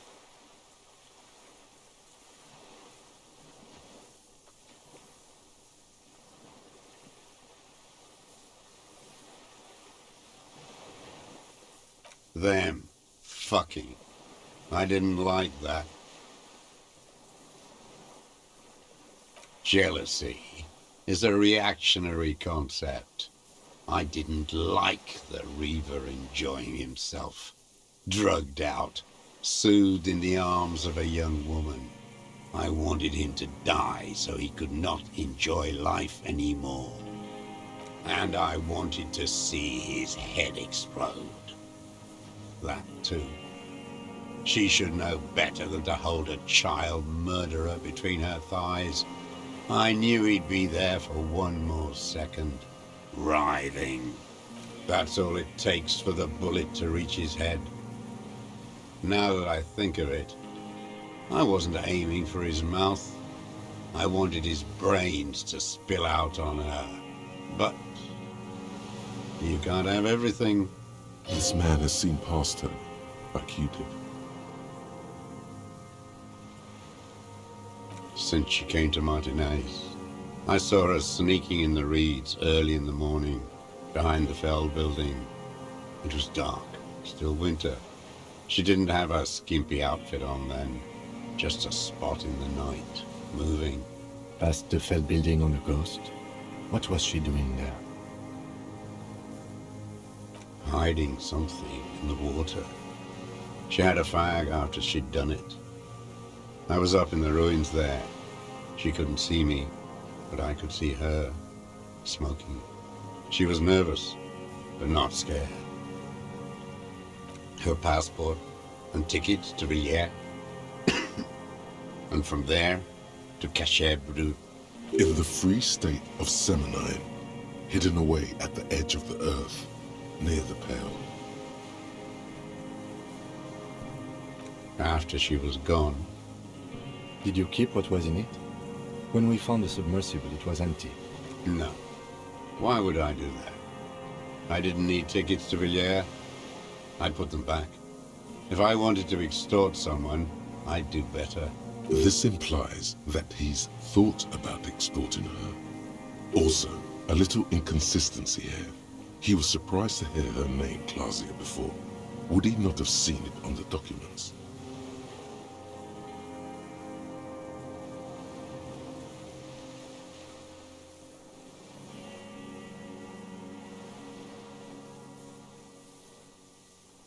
Why would I need that trash? I'm not going to Villiers. A strange confusion comes over him from time to time. Some kind of aberration of the nervous system. You didn't say Clausia in there. It was something. I don't remember. It was dark that morning. I only remember her face on the photo.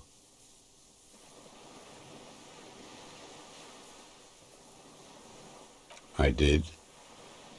She had a face like an archipelago, with those birthmarks, and a body hard and lean and bruised all over, black and yellow. I could see she's taken a beating. I could see who she was, too. A spook, on the run. Revachol's the cloaca of capital now. All the bagmen and arms dealers end up here to do drugs and have sex like animals. You could tell she was a spook? From the documents? She had different color hair on the photo, and glasses. Forged. Some sordid bourgeois affair. I heard about this kind of thing on the radio. He's setting it up for you. The bruises, you can't make that out in a scope. You can't see bruises through a scope. It's just a blur.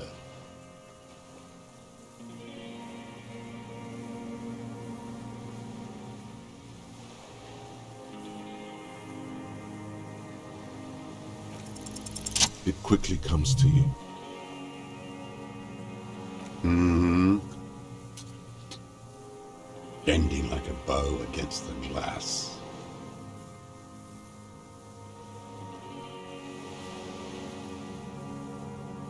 I've been through all of Martinez, every nook and cranny. Yes, that too. The things they did in that little room, what she'd do to feel good. Funny the way light works. You turn it on inside, and it gets so dark out, you can't see a man looking in. I learned that in the 20s, when they were still hunting me. I've seen people do some shit, but... Those two took the cake. You hear the familiar scribble of the lieutenant's pen. A quick glance at you. How did you get in there? The hidden pinball workshop. I can just walk in there now after a good wash. I told you, they think I'm an antisocial. Closing hour is a good time. The kitchen's empty. You had to open the steel door in the kitchen? How? I got that open a long time ago. Some bourgeois game merchant lived there. I don't know, 15 years ago. He left spare keys all over, and I took one. Then I saw her turn the light on one night in my scope. Andy found use for it. A spare key, like the one hanging behind the Union box window. There's nothing to hold on to. Only this. It's not enough. Man needs to feel something else. In this fight, it helps if you have your eye on something there. It's weakness, I know. Yes, over the years. It's not unproletarian to feel something. No. I don't really know. I was there one night and she was crying, like a child, in the corner of her room on the floor. Like the day after I killed him. Yes, I don't know why I do the things I do anymore. Maybe, I told you, I have holes in my brain now. I wouldn't just sit here waiting for you. If you came 10 years ago, I would have killed you. In the silence, the lieutenant draws a line in his notes, then nods at you once more.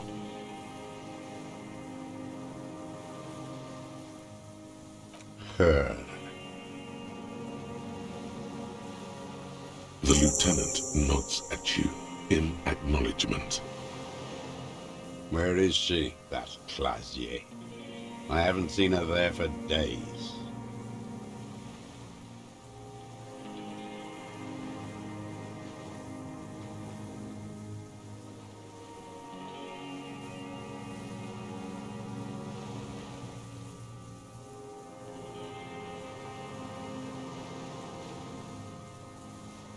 Gone. I knew it. She kept staring into the scope this last week at the island, like she knew. She'd look at night, crying or smoking on the roof, staring right into me. It doesn't matter. On the platform, a young woman is withdrawing from amphetamines, barbiturates, and alcohol. Yet still she smiles among the crowd, among the great ghost of the city she's leaving, for another, far south, smaller, distant, hidden, Not like the great chandelier she sees sparkle in the night below her. Streetlights, towers, tenements and water, and across it a dark strip of ruins, barely visible if she didn't squint her eyes. He knew she knows. She was looking at the island, figuring it out, day by day, cigarette by cigarette. We could get more. We've got him talking. Who knows what he's seen and done over the years? A tragic comedy. Druggies, prostitutes, and rentiers. A strange little engine seems to fire up in him again. It straightens his back. The familiar put, put, put of hatred.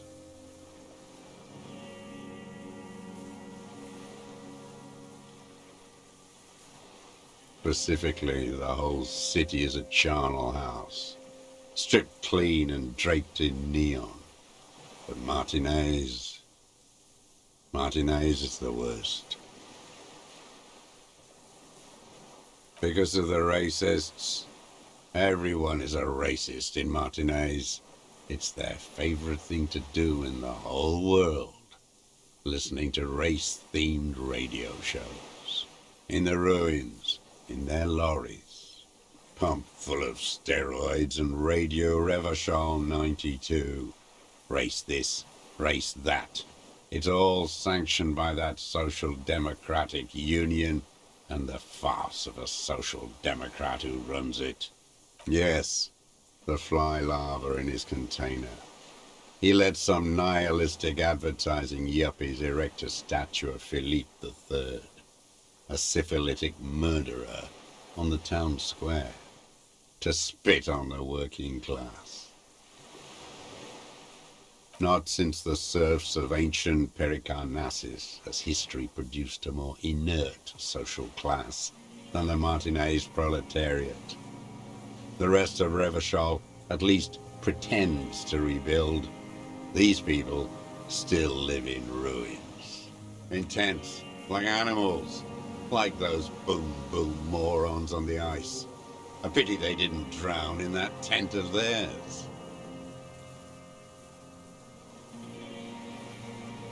The worst of them is the blood-drenched Sucrion on her yacht, licking her lips.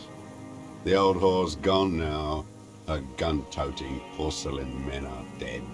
So, actually, no. The worst is that old cop parading around in his uniform, throwing balls all day. It's not enough that the racists and liberals are dancing on our graves. The old loyalist ghouls still parade the ruins too. Every morning he's there, while the parasites he fought to protect are off in Ozon, or Quayamoran, or some other island they built their palaces on, feeding on drugs and having sex with their own children.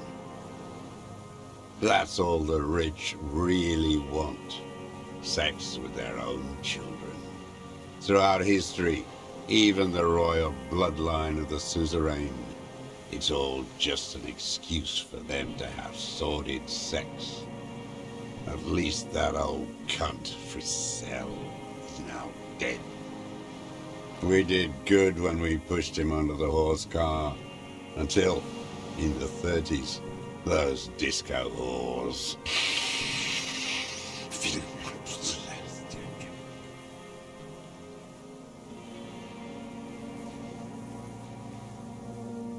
The disco whores are too much.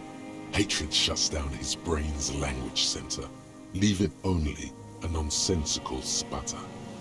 There was something about a statue and nihilistic advertising agency people might be worth investigating. Whores.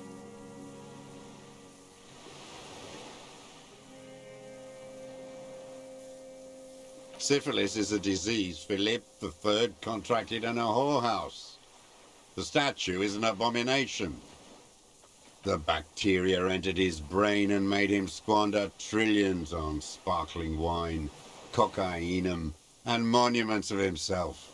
His son, Philip IV, the Insane, contracted syphilis in the womb.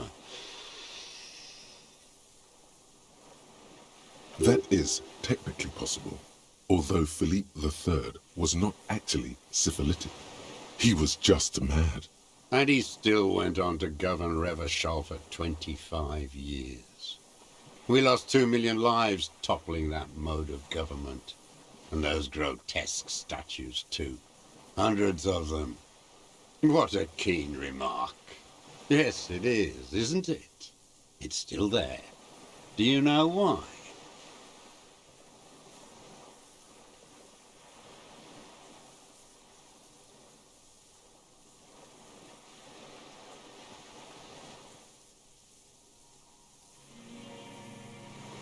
That's right.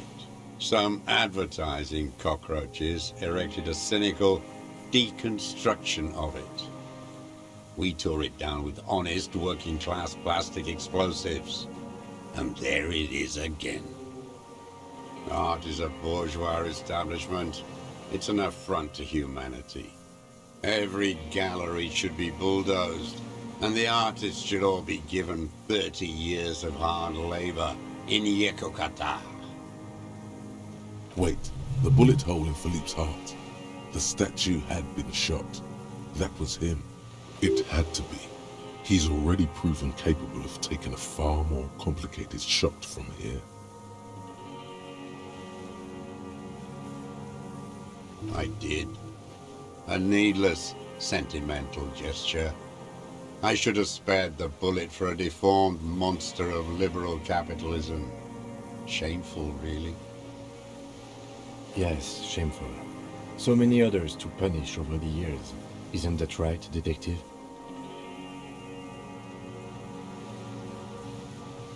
The fat union man let them put it there. Corrupt as he is. Probably got a fat check for it, too. Shared with the law. Another hideous disappointment. Unions are the real enemy. The true enemy of the proletariat. Placating the masses. Disappointment. So personal. He displays a familiarity with the union's top brass. That deformed toad? I wouldn't expect him to wipe his own ass. I mean, the brains of the operation. The smart one. Edgar.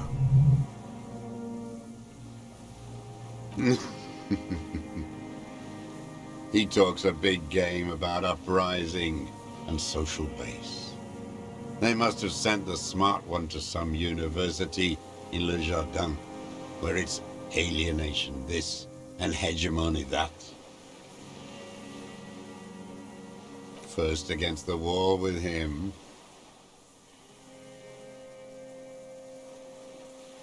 The Clares wouldn't miss a man hidden in their own backyard. Not all this time. Nothing happens in Martinez without them knowing.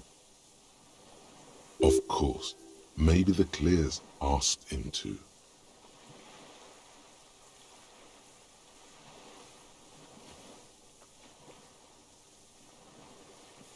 I haven't approached anyone. I've hid. It was Edgar who came to me. How did he know you were here? He didn't just stumble in like an oaf. He figured it out. Some kids told him about a monster on the island. I told you, he has brains. Stepped right off the boat and walked down where you came. I even kept the door open for him. Thought he was a man of the left, wouldn't rat me out. I was right about one of those things. 20 years ago, neither of them could walk now, could they? They were less fat then. That's around the time the Clears came to power. Edgar did the talking. Paid his respects like I would a fossil in a uniform. Offered platitudes about the struggle. Flaunted his pink degree. Even quoted Marzoff. Never trust a social democrat who quotes Marzoff. Oh, and charity, too. They love their charity. Offered me blankets and social housing. I still have the gas cooker he brought.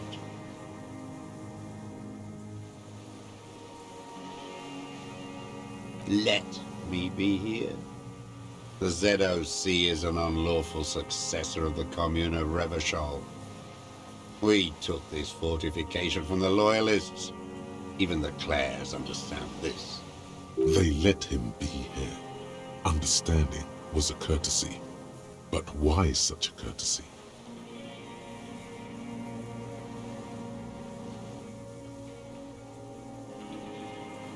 You know why I killed that fucker Dwat.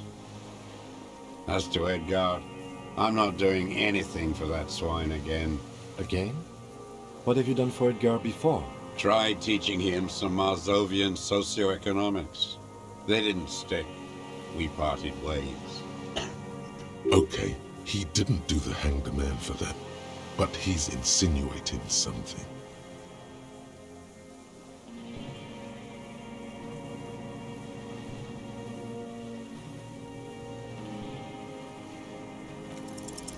The connection comes to you like a splash of cold water. Dark, cold water.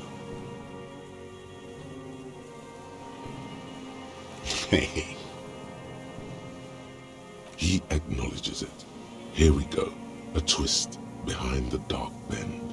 That bourgeois cow, Tiffin Holly was her name.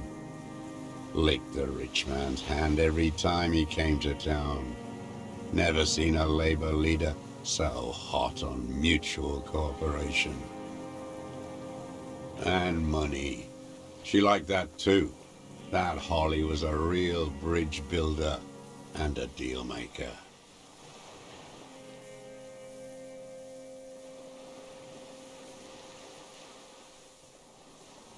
She was, and she was real soft on those money men. Had a Barbara Muscova bag over her shoulder that she liked to bring to work. Called in, they say, on the eve of battle, ran away, vanished like a piss stain. No, that's not quite it. Did she? They say her daughter called in, not her personally. But that wasn't really her daughter, was it? No, I guess it was not.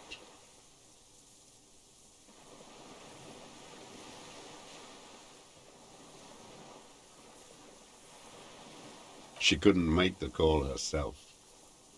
Here it is, the bend in the river. Because she was dead?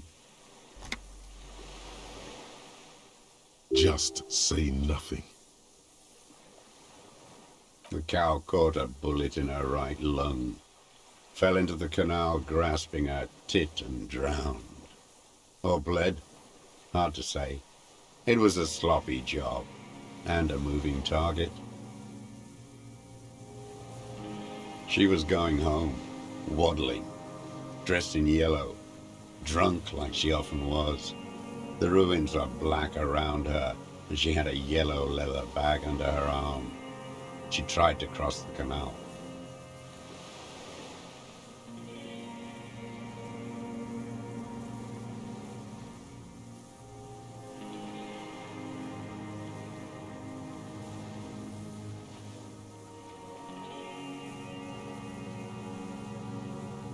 Heading home to Grand Coron or Betancourt, someplace like that, where they build those new bâtiments for the people who flourish in the hell around her, and the ruins.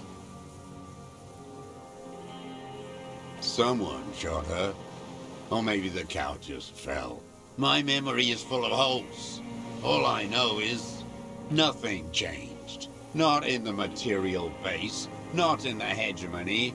There was no uprising, just words. The Union fizzled, sogged. Nothing came of it. Nothing. Edgar didn't keep his part of the deal. If you were to testify to this, give the RCM something on Edgar, you could walk. We would strike everything you've done and process you as a POW. You were in a war. You were on assignment. We could even extradite you to the Samaran People's Republic. A degenerate worker state. Go shit. No, thank you. I'm Revacholian. My days are short. I will rot away here, in a moral intern cell. I will not testify to anything.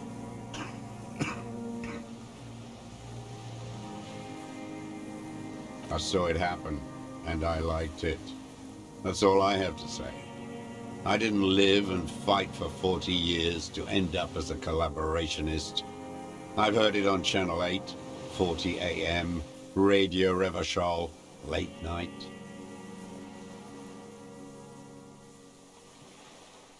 Everyone is a blobber in this world.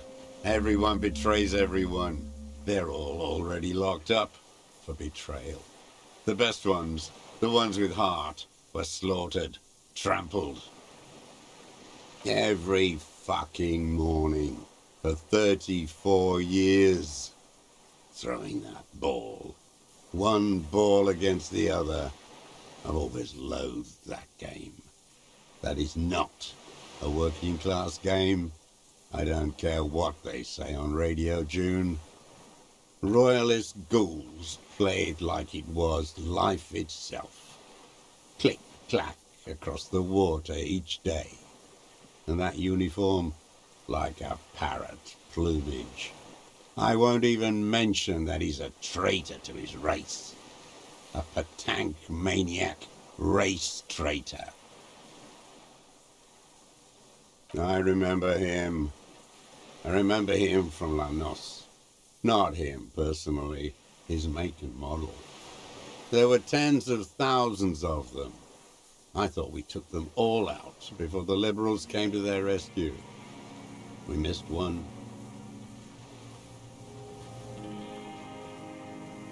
That one. Fat and plump, like a pheasant, just begging to be popped off. Please, Mr. Dross, shoot me.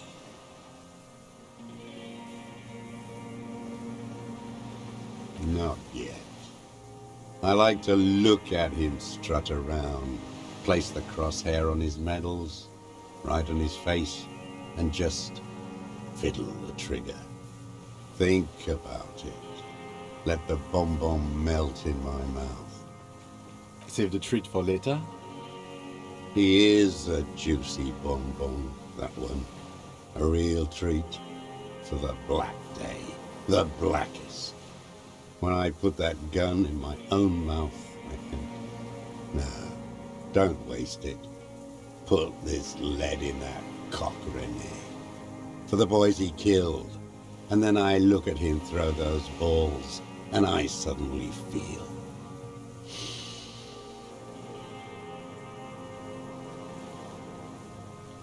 Better. I even hid one bullet, so I'd always have one. For him. Haven't seen him around lately, strutting around. Must be down with arthritis. I hope it hurts like hell. I hope he sweats blood. No. I waited too long. I waited too long and now he's dead? I'm sorry, Mr. Dross. I understand you knew him for a long time. They're all dead now. If he really wanted to kill him so bad, he would have done. There must have been 1,000 black days on these islands. His health ailing.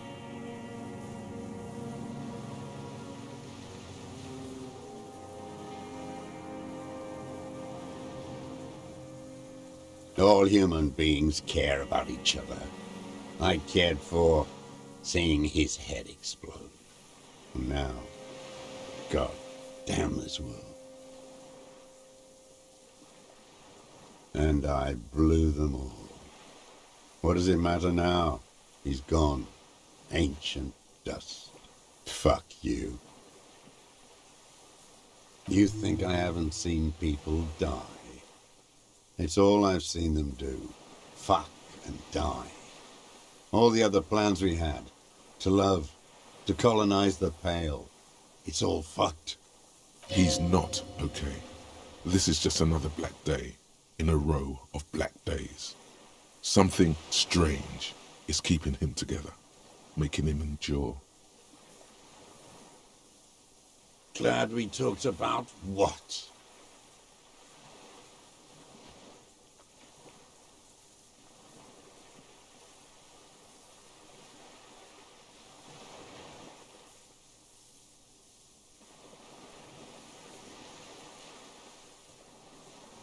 His lip curls into... Glad we talked about what? I ain't going.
The old man stares despondently for a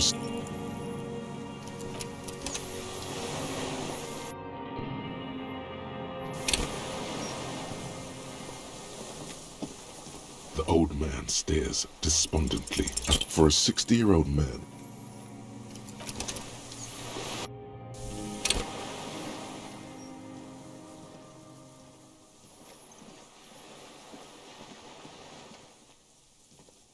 The old man stares despondent for a 60.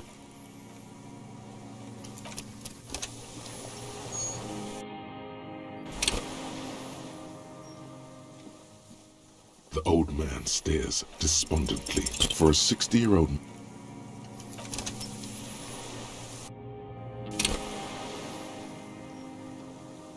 The old man stares despondent for.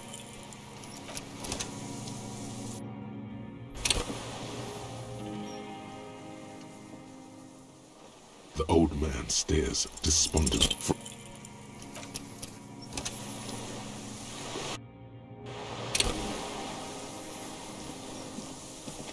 The old man stares despondent for a.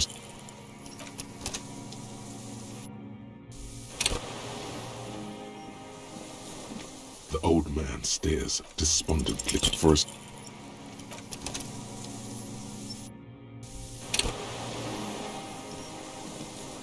The old man stares despondent for a 60-year-old.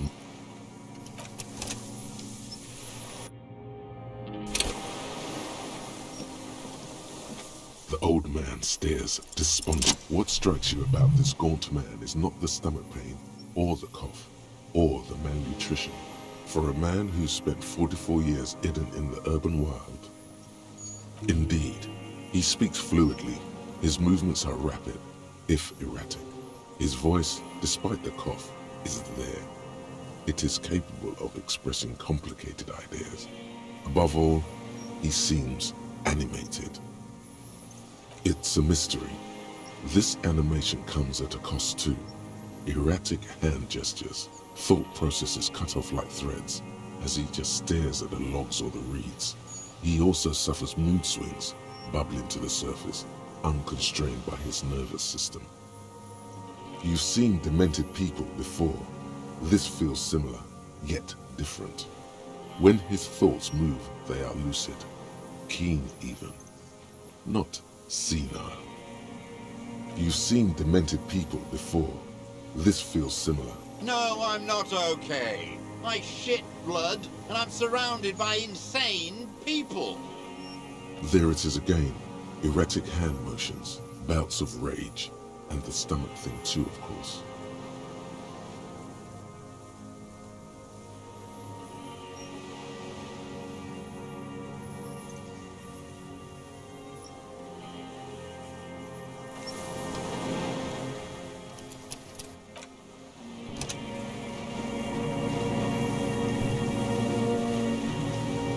The old man stares. What? But you said I would be taken to the... The wind picks up. The silence on the water is broken all around you. Little shivers of waves appear. The lieutenant continues, like an incantation. Your Wayfarer rights have been suspended. Information provided to the officers on the scene will be used against you by the prosecution. You will be given legal counsel within 1 week and must face court in 44 days. Do you understand? Do you understand? But... No, I don't want to. I have to stay here. Your confirmation is not required, sir. Now on to the boat.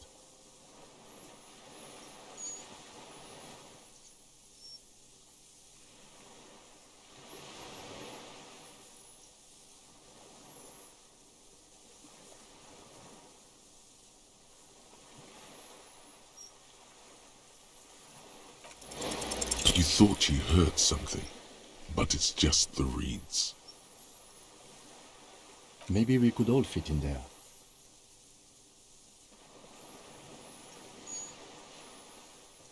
Actually, no. Not really. We could escort him to the pier, then either one of us can take him inland while the other stays here, but... But then, who watches him while you're coming back here? You come back for me? How about I go and send a boat back for you? What is this farce? This is a fucking farce. I can't. Lillian, you could ask her maybe. This is no harmless old man. This fucking world. This world. What is this?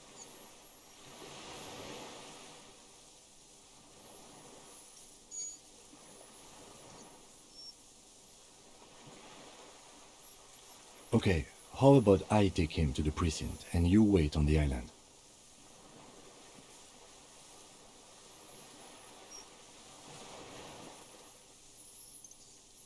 This world. What are you talking about? Is this... us? The wind is cold from the east. Your skin is crawling suddenly.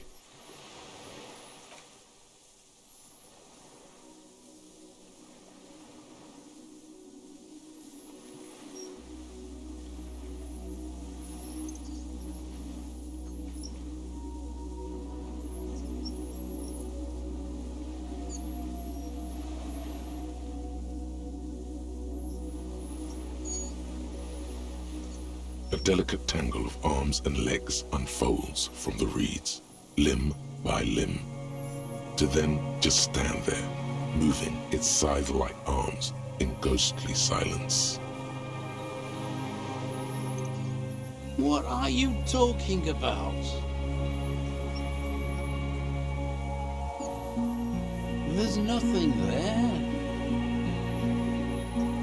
The stick insect is over 3 meters tall. It looks straight at you with its tiny pinprick eyes and its grotesquely small head. You feel your legs shaking under you and your gun hand rise instinctively.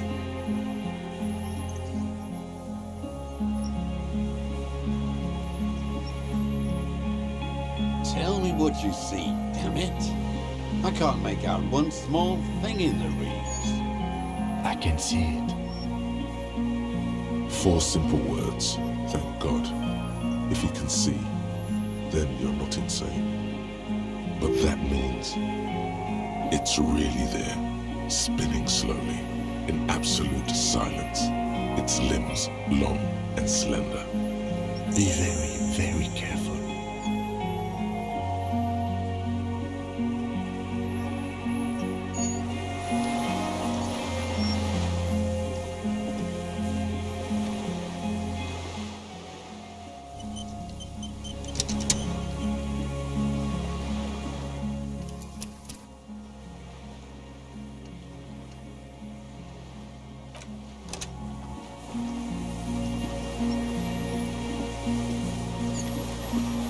The creature stands on long stilt-like legs, antennae hanging from his head like a woman's hair, white and curled at the tips. It is no more than 5 steps away from you. Reed-like tufts stick out of its joints. As the insect moves its forearms, it produces a faint hiss, like a reel-to-reel machine spinning after the tape breaks.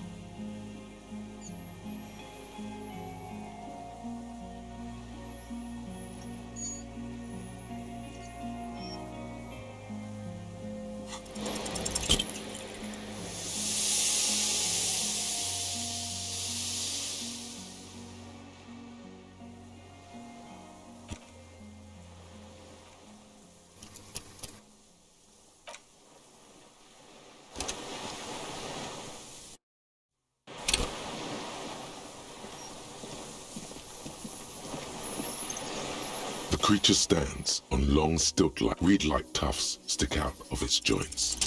As the insect moves its forearms, slowly, with your breath held, You take 2 small steps toward the phasmid. The creature lets out a series of ultrasonic clicks that swarm around your head like swallows. The tracheal system on the creature's abdomen expands in front of you to take in and expel air. It's smelling you. Hissing and clicking, it extends its mandible-like antennae to greet you. You're right below it now, looking up at the colossal chitin of its white limbs. The head of the creature is crowned by reeds, and its eyes are like small droplets of water. No reply. A total ancient silence comes from its mouth, along with what appears to be some kind of foam. The stridulations of its limbs continue all around you. You were right. Little bubbles form on the mouth parts of the creature, on its segmented lower lip. It looks to be foaming, slowly. Careful. It may be poisonous. The foam slowly turns a darker shade, like burnt caramel, as the insect moves its mouth parts, masticating. The little bubbles begin to burst, one by one. Maybe it is real, the pheromone. The insect's head is crowned with reed-like scales, the shape of seed heads. They rustle as the air moves. The ventricles at its abdomen continue expanding, like lunglets, breathing you in, your sour, greasy semiochemicals on the breeze. The insect stops its stridulation, seeming to observe you. Below its crown of reeds, little pinprick eyes detect motion, glittering. The world stands still around you. As you do, the invertebrate comes to life, its limbs moving independent of each other, as if each has a mind of its own. They are white, like stalks of porcelain, knitting above you, praying to you.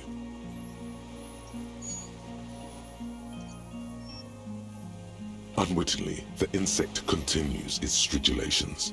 As it moves, tuft-like structures still pretending to be plants rustle along on its joints. Okay. There is no change in the insect's motion while it's being aimed by the camera. It remains fixated on you. In 3. If it moves, you jump back. I'll shoot. Here we go. 3, 2, 1. The shrill flash of the camera cuts the air like the blade of a sword. The phasmid freezes in its bright light. Head turned toward the lieutenant, hypnotized by the flash. It stands frozen before you. I got it.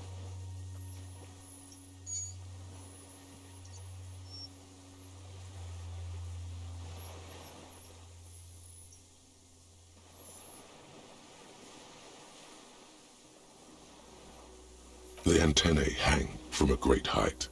With your hand shaking, you barely touch the tip of the left whisker. On contact, the chitin curls into a spiral, like the tip of a poison ivy. Its touch on your fingertip feels cold, ticklish. It is surprisingly delicate, the curly end of the whisker, like a young vine. It's even a bit wet. Be careful, detective. It's moving. You were right. It glistens with some kind of moisture. The creature in front of you stays frozen. It tastes like sugar, very faint. The anthropod towers above you, tufts of reeds pointing from limb and head alike. The limb before you is incredibly light, like eggshell. It's much lighter than a reed. You feel a soft push could tip the creature over. Its hollow exoskeleton collapsing. Warning!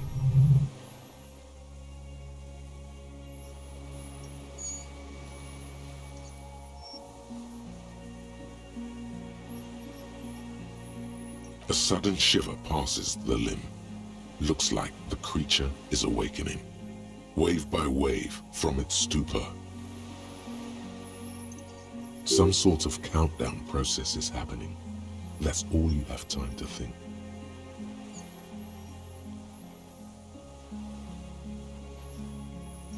Another shudder pulses through the creature's limbs. It jolts back to life, like a record continuing where it left off, in a swaying, praying motion. Even the small black pearls of its eyes do not stray from you. I exist.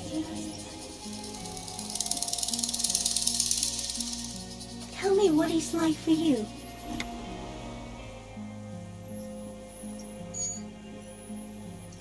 Yes, holy is the Lord of hosts, and all the earth is filled with his glory.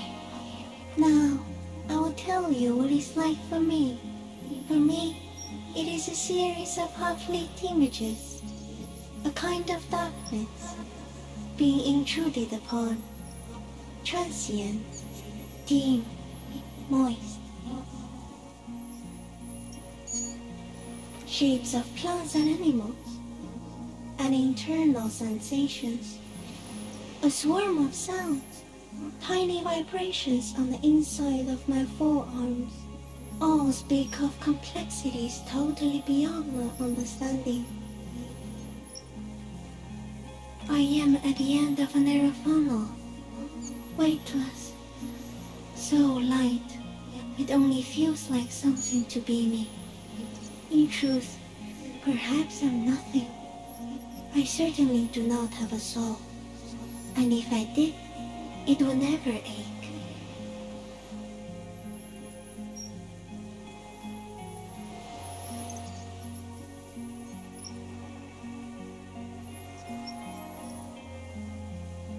Are you sure?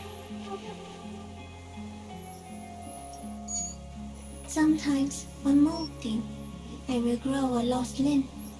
One time something went wrong, and a small leg replaced a missing antenna.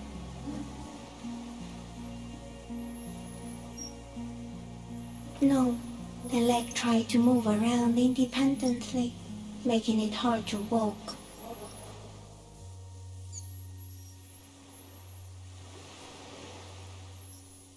Yes, thankfully someone ate it. The next time I molded, I grew an antenna again. So am I. I was born to detect sucrose rewards and semiochemicals. What were you born to detect? I can also detect pheromones. The ones on you tell me that you will not eat me, and that I will benefit from your closeness. In short, I love you. No, you are awake. I am real. Light is forming me. This is real. Not even the birds know that. Not even a water lily.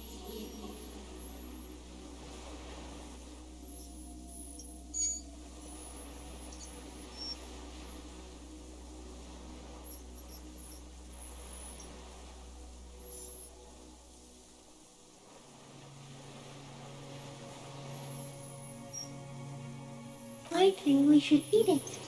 If it's a leaf, you can put it in your mouth. Or read. Yum yum. Wait, so Yes, they don't mind. Yes, I once cloned myself and ate the little ones. It was winter, and I woke up at the wrong time. It was an accident. I am an unknown species of the order Phantasmadia, endemic to the Insulandia Isula. For the last 350 years, I have hidden in plain sight, masquerading as the reeds, molting, cloning myself, unfolding at night to play with trash bins and boys. No one unnoticed by the first settlers and the land surveyors of the suzerain. Also, by the soldiers of the revolution and the officials of the occupation. Even the Samanese islanders who came here first, but did not stay, have not seen me. And the 4,000-year-old Ceresolithic civilization buried so deep in the sediment that you do not even know it is there. They too did not see me. I have stayed hidden through 4 forms of government and 2 scientific revolutions. 3, if you count stone tools, until I was accidentally discovered by a detective of the citizens' militia in Revershaw, district of Martinez, March 51.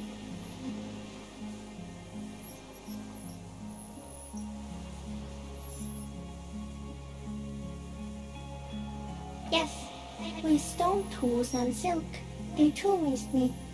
Although I had not developed the mutation needed for parthenogenesis yet, and scoured the Neolithic hinterland as distinct individuals, not clones. No, you are. The moral of our encounter is, I am a relatively median life form, while it is you who are a total extreme madness. A volatile simian nerve system ominously new to the planet. The Pale too came with you. No one remembers it before you. The Nidarians do not. The radially symmetrics do not. There is an almost unanimous agreement between the birds and the plants that you are going to destroy us all. It is a nervous shadow cast into the world by you, eating away at reality. A great, unnatural territory. Its advent coincides with the arrival of the human mind.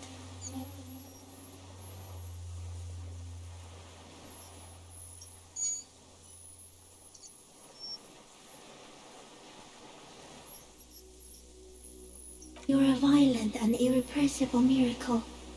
The vacuum of cosmos and the stars burning in it are afraid of you. Give me enough time, you will wipe us all out and replace us with nothing. Just by accident. We suspect it will be something like the oxygen holocaust that wiped out anaerobic life 2.6 billion years ago, when organisms first started breathing. Only much worse. Instead of air, you exhale thoughts. There are no trees that eat thoughts. Everything your eyes touch goes back there, behind the nerve mirror. What if you blink? Are we still here? Please don't blink.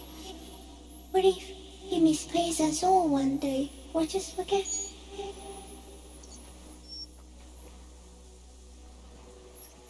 No, you're only thinking it now. This is a revelation.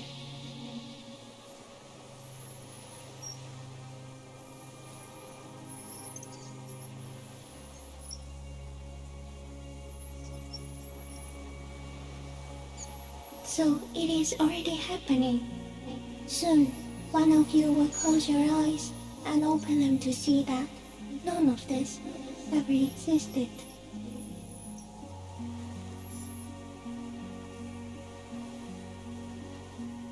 It doesn't look like that, no. You're just staring at it.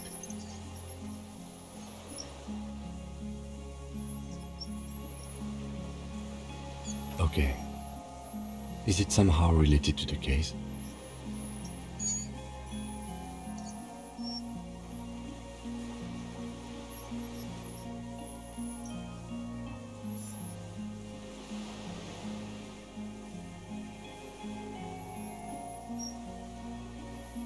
I think you should back away from the unstudied species now.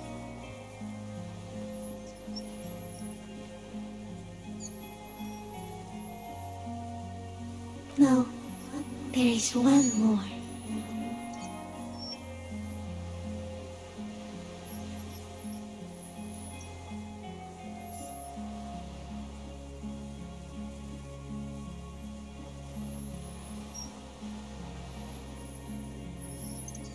Thank you. I also have one more thing to say to you. That woman, turn from the ruin. Turn and go forward. Do it for the working class. She was middle class, It doesn't take a 3-meter stick insect to tell you that.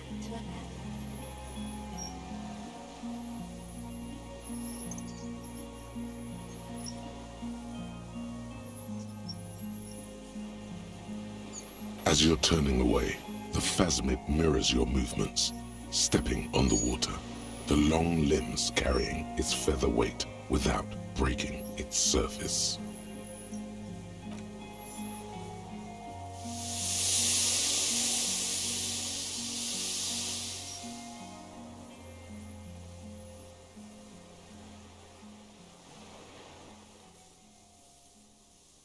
And just like that, it's gone, skating away across the sea's calm mirror like a skipping stone, leaving nothing but circles on the water. And something under it, in the place it stood, bobbing there, among the reeds, a collection of items. It's gone.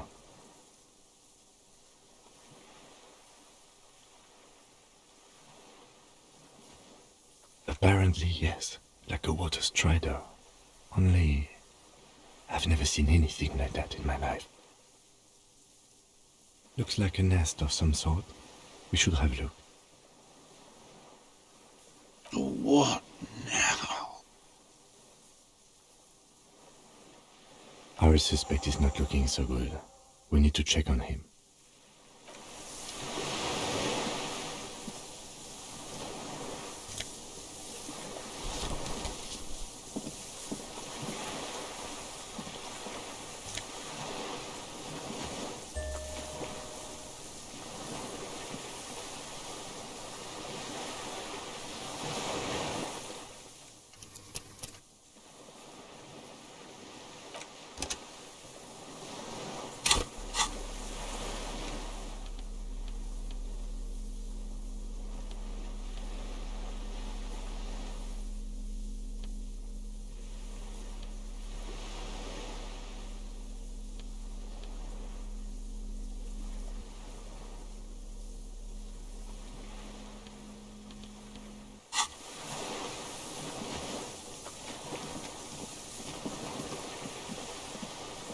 What is it?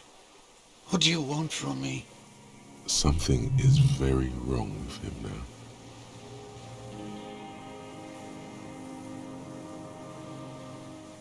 See?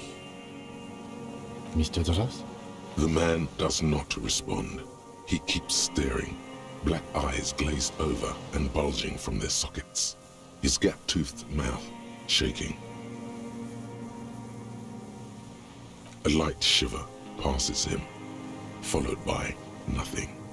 His hands are trembling, and he breathes slowly. He's going into some kind of psychomotor immobility. The good news is, this solves our transportation problem, doesn't it, Mr. Dros? The trembling mouth appears to sigh. Between this and the broken tire he's used for a boat, I think it's safe to leave him here, while we go and get help. It will need to be medical first, I'm afraid.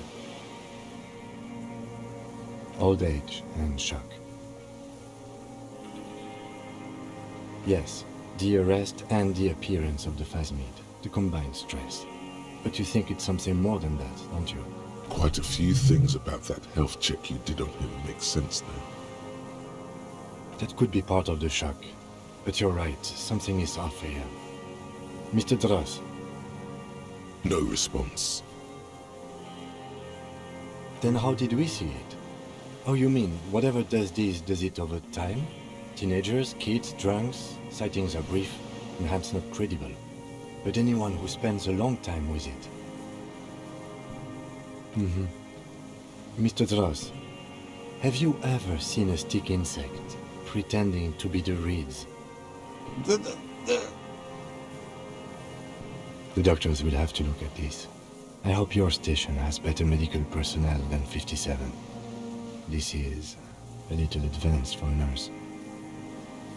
He was energetic and articulate. After all these years alone, with little hygiene or medication, I would expect worse. He does not seem to be animated now it's left. Honestly, I'm ready to believe anything at this point. Maybe it is psychoactive. I mean, why not? It's 3 meters tall.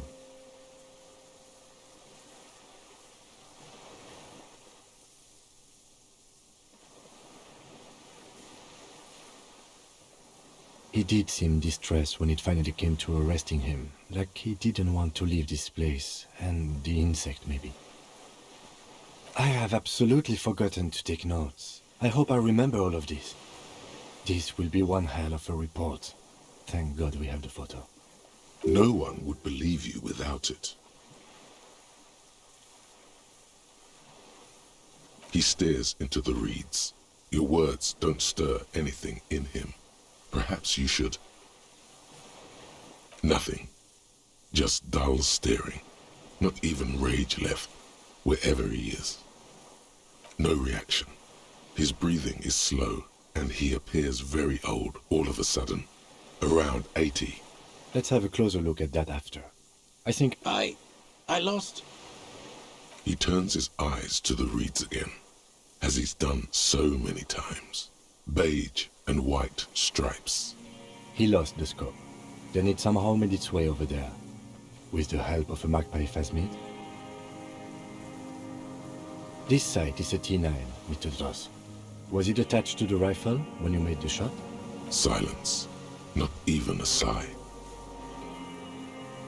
The plastic cape flaps around his face. We should think about getting back to the mainland, to get help. He'll be safe here, if we don't take too long.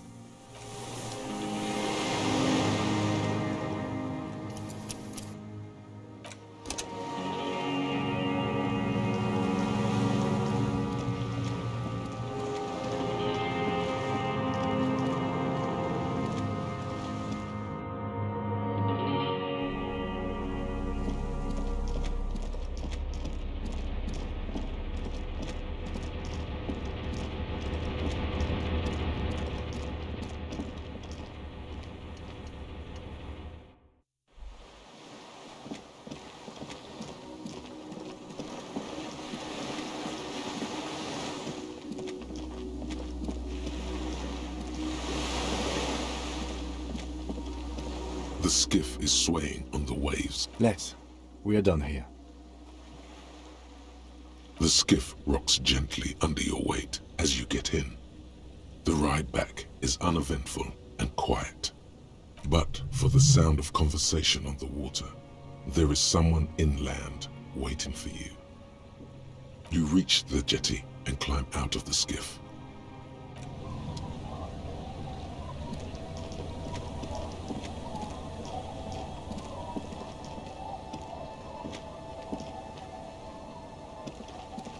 Look what the tide brought him.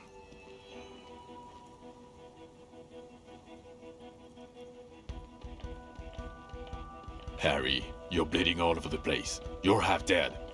Whatever this is, it is completely unimportant compared to what you've just seen. This is the man with sunglasses from the Whirling in Rags. But where are his sunglasses? That's right. And you're bleeding.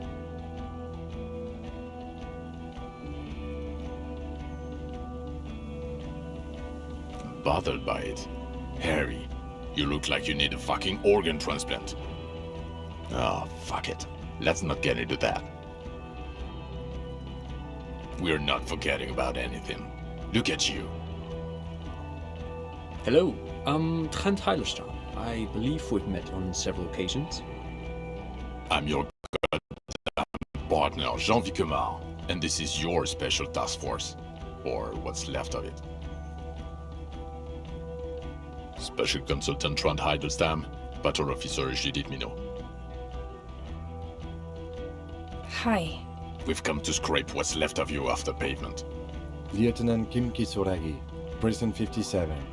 We've just come from the island, where our investigation led us. The scene is making even him feel as though he has to justify your actions. We might need your help with something later. As if he recalled that he's in fact a decorated police lieutenant and not a naughty boy. But this is clearly a departmental matter, so I'm going to leave you to discuss it among yourselves.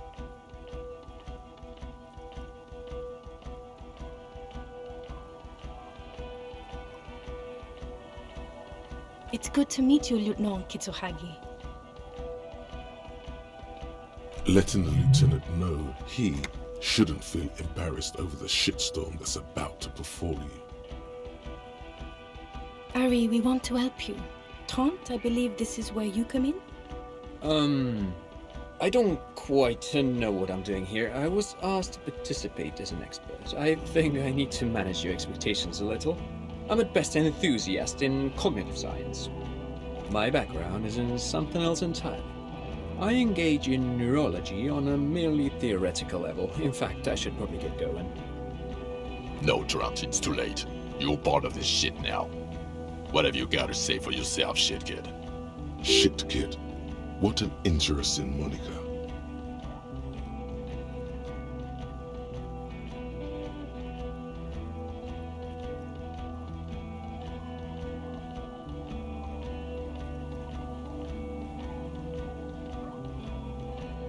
You, shit kid, that's you. Maybe you've deserved it. The cafeteria manager you fucked over told us where you went.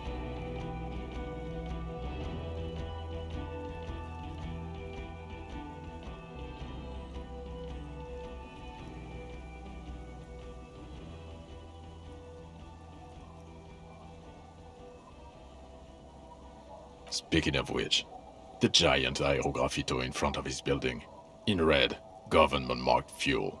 Did you do that?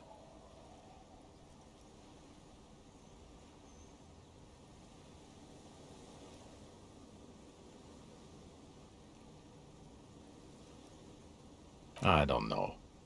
It had shit kid written all over it. Guilty as charged. I heard you'd lost your mind and your memory. I wanted to see if it was true. And it was. Good work, Harry. You're insane now. There's one less person for me and everyone else to rely on. He was too sarcastic for you to realize who he was.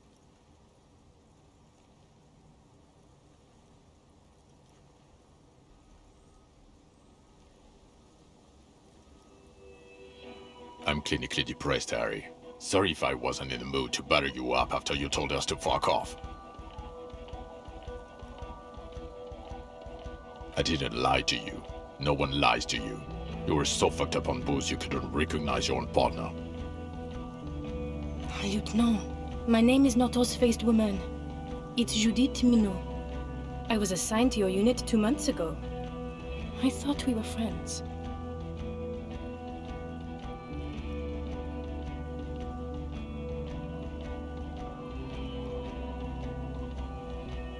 Okay, you're my commanding officer. I really want to respect you. I want us to have a normal relationship. That will never happen, Jude. He's the rudest man on earth. He's the reason why the rest of us have to take sensitivity training. And I hate sensitivity training. Yes, I'm Trant Heilerstein. I never said I wasn't Trant Heilerstein.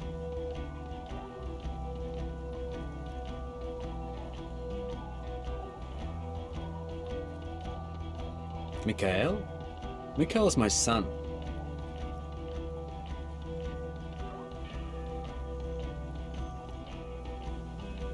No, I was just interested in the Feld building and the Martinez beachhead. And Mikhail wanted to see Martinez. It was a coincidence.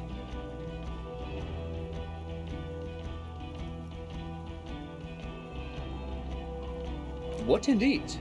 I was asked to share my take on some of the more obscure theories developed in Königstein in the 30s, like partial psychotraumatic amnesia, group personality theory. He's here to see if you're insane. He's smart. Let's move on. Duped? Hey, here's a brilliant idea. Don't be a morbid drunk and you won't be duped so easily.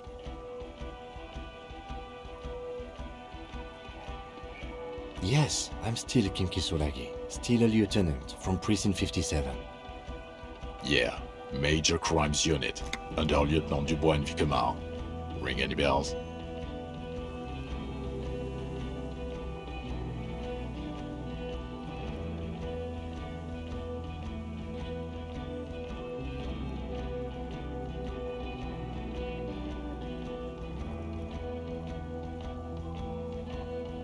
refresh your memory? It's a goddamn major crimes unit. There's you, me, Jude, Tron fucking Heidelstown, and Guillaume baby. I'm technically just a civilian advisor.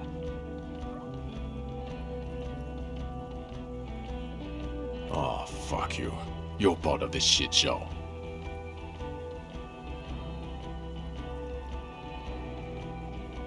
Oh, that's an interesting story, actually. Guillaume Bevy is a police reporter who joined our team. He was really good. Then he left because he lost faith in your ability to lead the unit. Other people have left too. Good, smart people. People we won't get back. Only me and this really patient patrol officer are still here. And Tron because I'm forcing him to stay.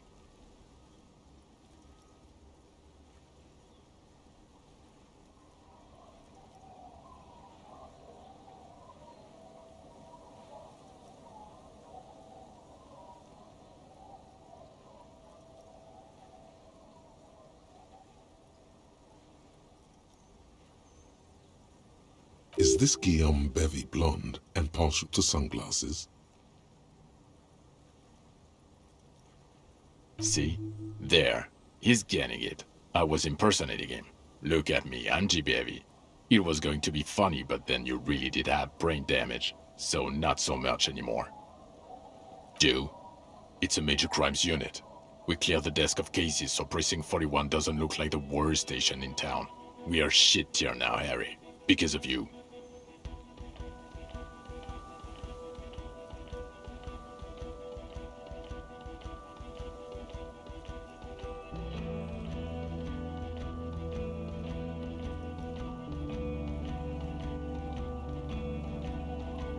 The 41st isn't...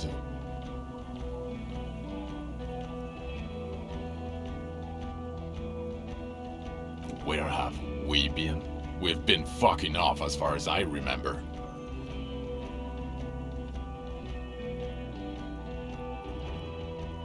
You told us to fuck off. You said we're cramping your style. Your detective god. Fuck everything. All will burn. Detect or die.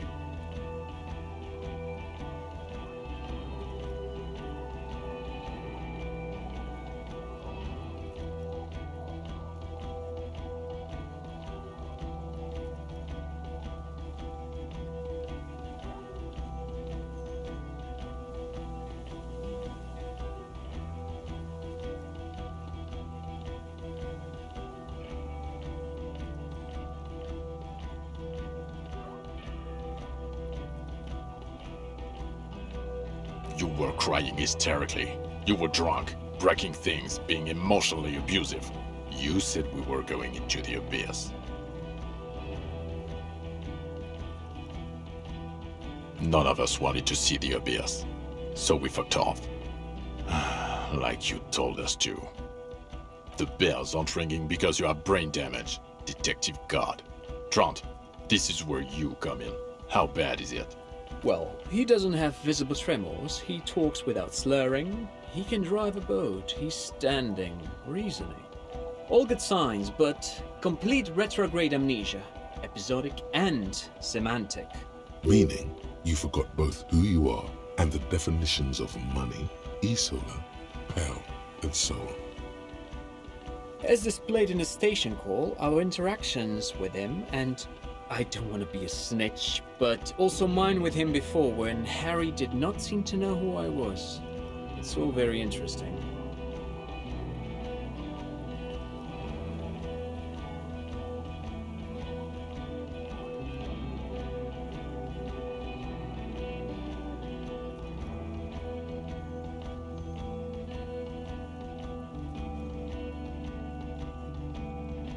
Interesting?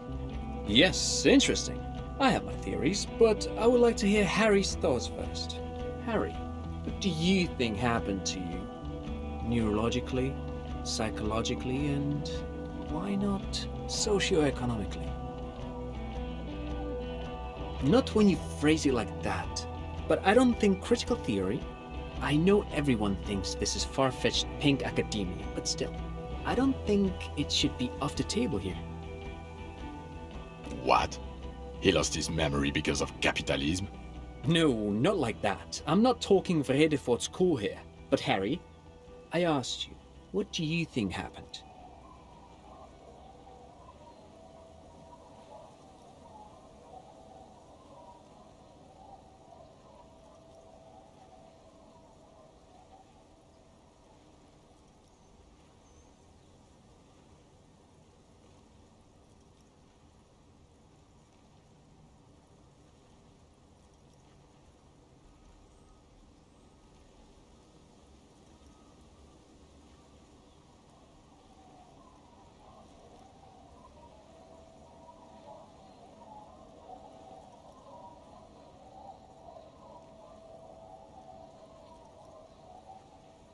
Psychotraumatic amnesia, Trant?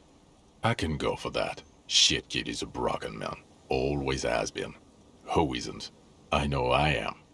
But you know what? I keep my shit together. Also, I know a person can't wipe their own mind, however traumatic it gets. That doesn't happen. You're lying, or insane, or both. But Detective Vigmer, he has blanked out before. Yes, a couple of times. After some of the more serious benders.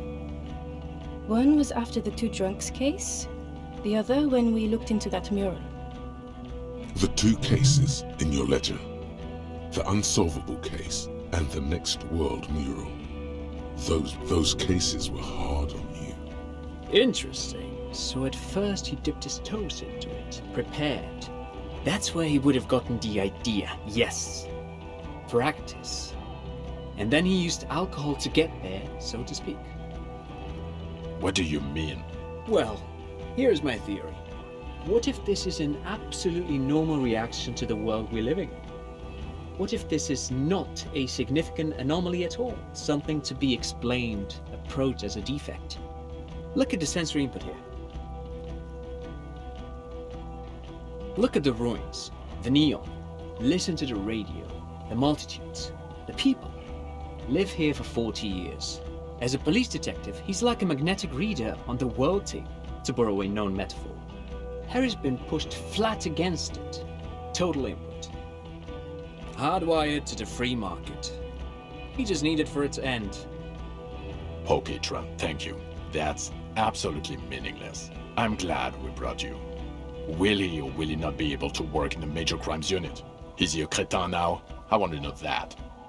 He's not a cretin, and he is able to do work. If not in his previous leadership role, then as a line detective.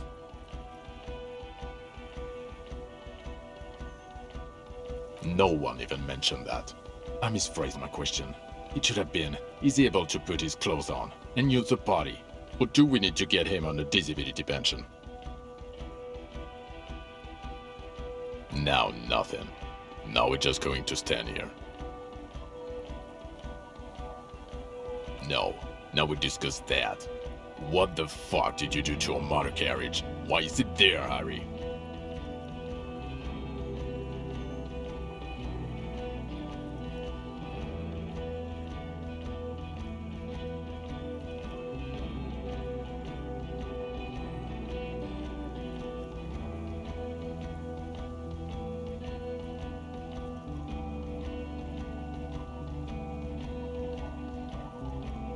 Ha ha ha.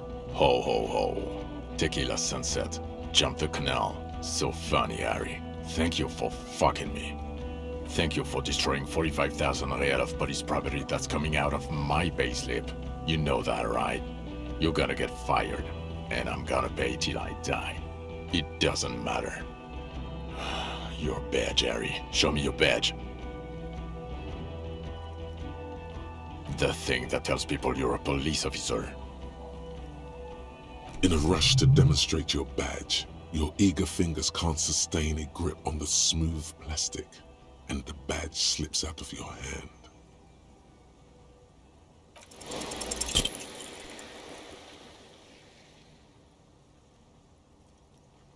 You juggle the badge for a second, unsuccessfully, and it lands on the ground, some 2 meters away. Ouch! You strained your elbow trying to catch that stupid thing. Damn it. He found it. He found it, Jean. It's his badge. And your gun? As if having your badge and gun are natural states, not achievements.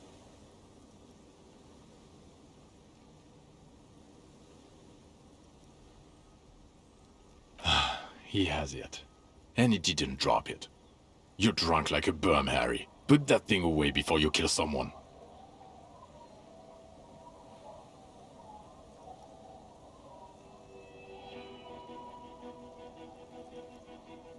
I don't buy it.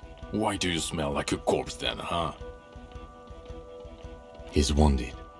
It's been a long week.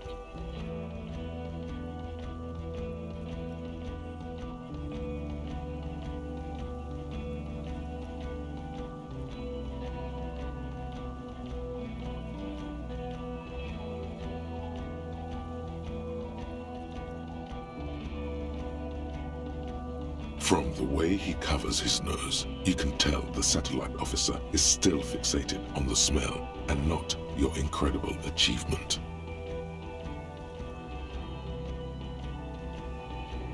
A bit of a wig? You're drunk, and you let a suspect escape, a certain Glacier, because you were too drunk to assess a flight risk.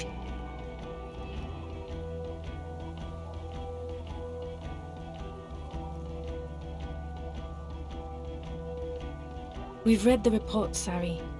Lieutenant Kitsuhagi's. We know.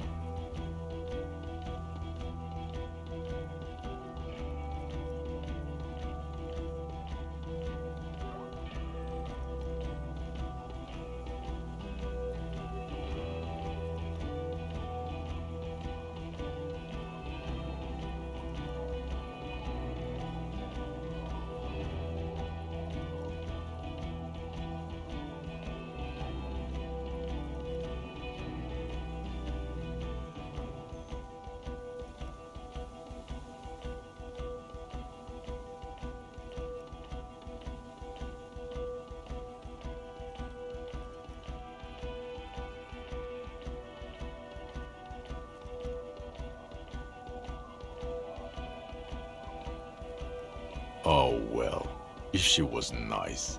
I'm not even gonna get into the other suspect, who also escaped.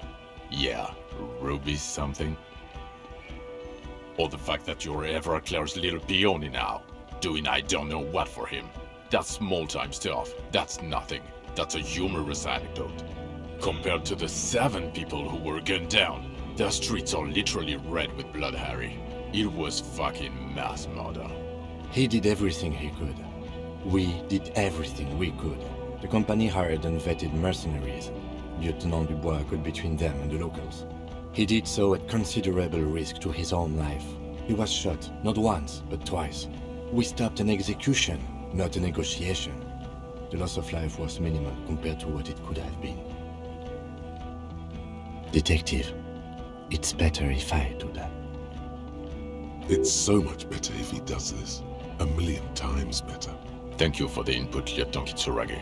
I didn't mean to suggest you didn't handle the situation. You've spent the week with him, on this case. What is your take? On the case? On Lieutenant Geoffrey Dubois. Well, the drinking, the gun losing, also losing the badge. That's all true. Although he has not been drinking on the job this week. See? 1 week. Then there's the superstardom. He likes to, from time to time, allude to being a superstar law official. At first I thought it was a joke, but now I'm not so sure. He says disco about 20 times a day. It's worrying, especially considering his political views. Detective Dubois is, as you may know, a Mazovian socio-economist. He wants to liquidate the ruling class, which, again, for a police officer, is a little odd. You should yell something.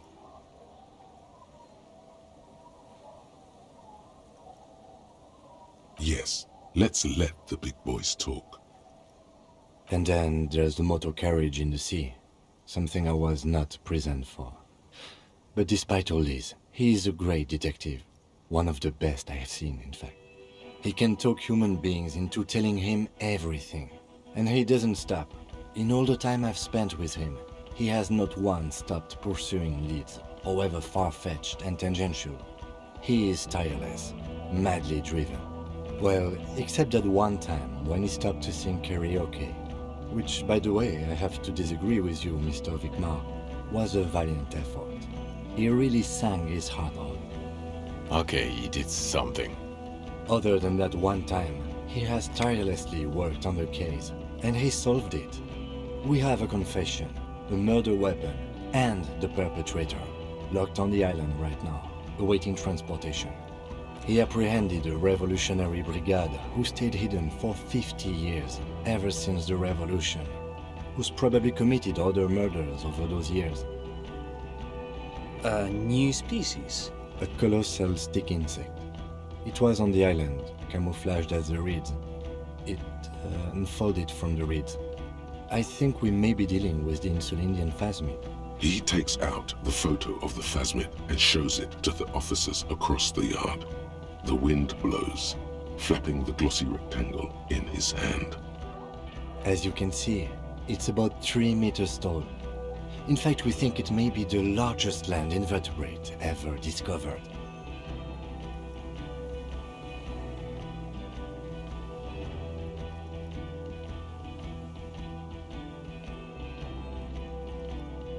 Fucking hell is that? Is this somehow connected to the case? Detective?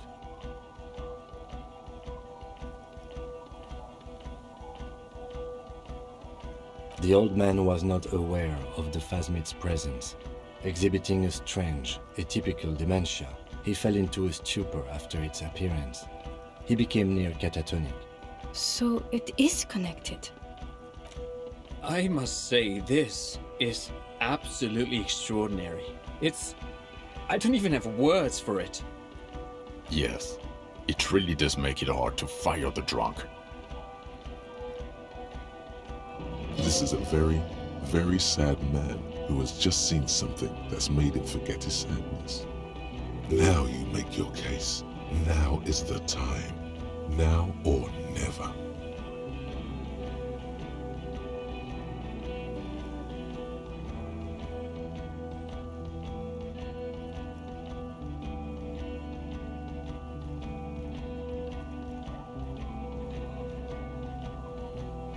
Lilianovich, a revolutionary matronym. The custom started in Grad, where they have patronyms, Prasovich, Lasovich, etc. The revolutionaries saw this as a chauvinist atavism, so they used matronyms, derived from the mother's name instead. This man's mother was Lilian, his Lilian's son, Lilianovich. The custom was overturned after the revolution failed, but not before it made it to Revachol. So, it is what a soldier of the ICM would be called. Thank you, Trant. Thank you for that piece of cultural theory. You said you have a motive? Of course, excuse me, I just thought it was noteworthy. He wasn't quite sure about the straggler before he heard this detail. It must have convinced him.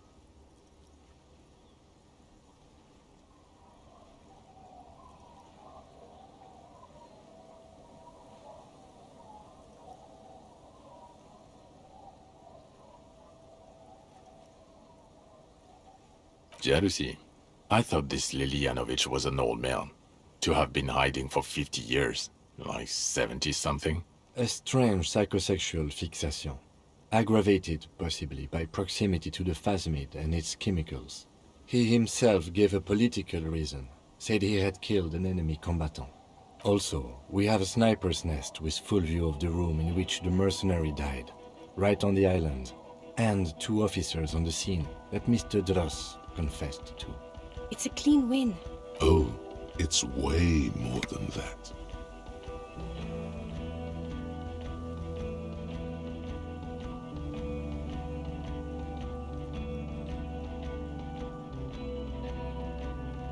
Masterpiece. Get over yourself, Harry. I can still smell the booze on the wind.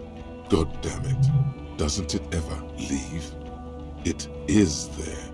Like in your bones or something. It will pass in time. What was that? It sounded like you set up a nightclub in the church.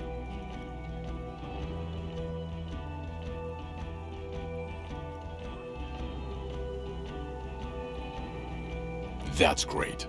Entrepreneurship is a great new career for you. After police officer. I don't care. Go live in the Pale. 4 kids were living in a tent on the ice. They were going to drown when it melted. It's not optimal, but the building was abandoned, so he put them in there. It's okay. It's not that okay. Get off this subject now.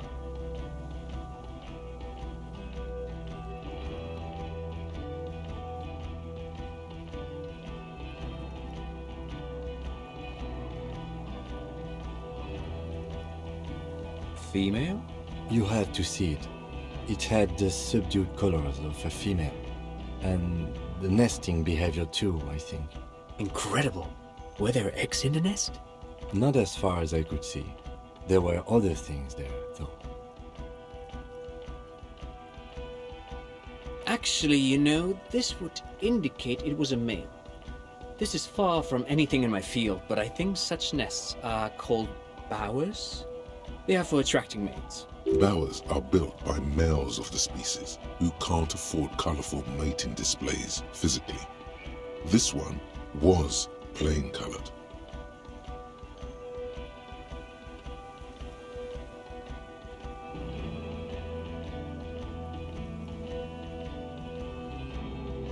Must be robust if it can move a helmet with its limbs.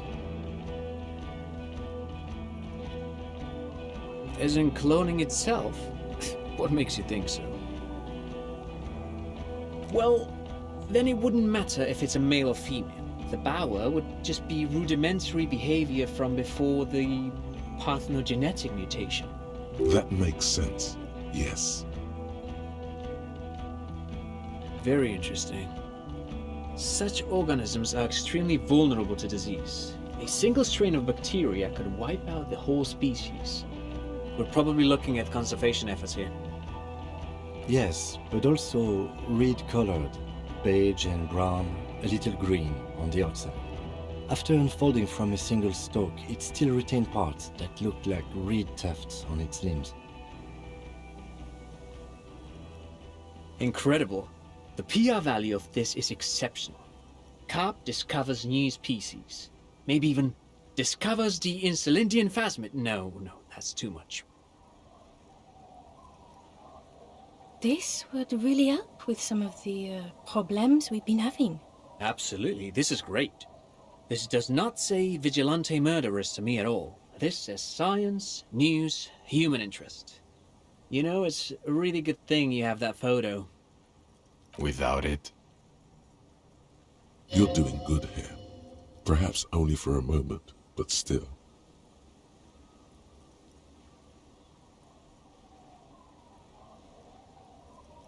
This is a conversation for when we are no longer out in the open, in Martinez, where Evrart and Edgar Clare have ears everywhere.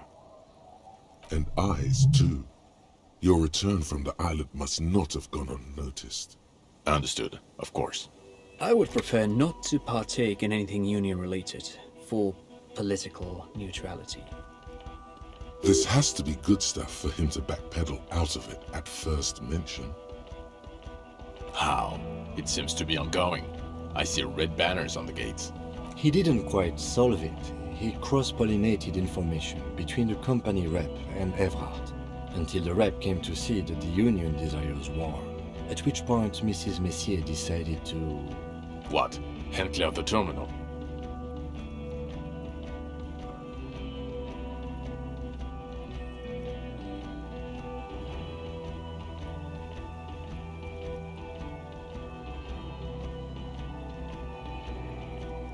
Sounds like you got played, Harry. Because you were off your tits on Al Ghul. It doesn't matter how we know about Al Ghul. What matters is, you're Everett Clare's peony now. Just as I said.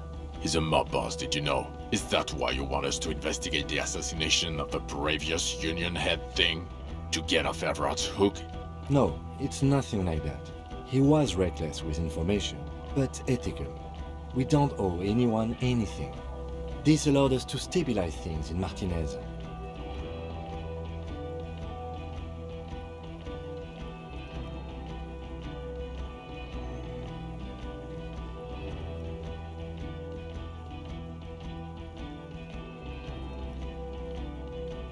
God, calm down, Jean. Silence. Good. The man doesn't know what to say. Yes. Fallen through a gap in a boardwalk. Drunk. The body was transported to Precinct 41, our morgue. I had Tilbrook and Mullins take care of funeral arrangements and family stuff. You're not the only cop in the world, Harry. This all comes back to us. Still, good work with the missing person, Detective.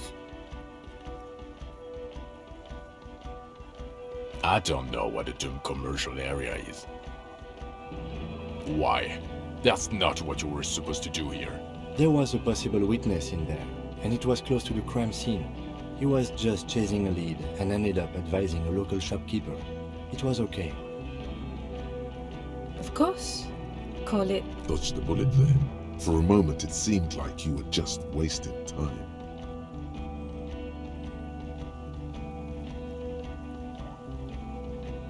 I don't want to, but you discovered a new species and solved the murder.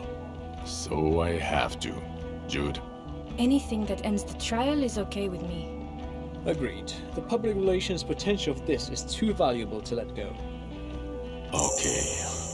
We have vehicles in the square, and the perpetrator needs to be taken into custody. Let's go. The man looks westward, impatiently.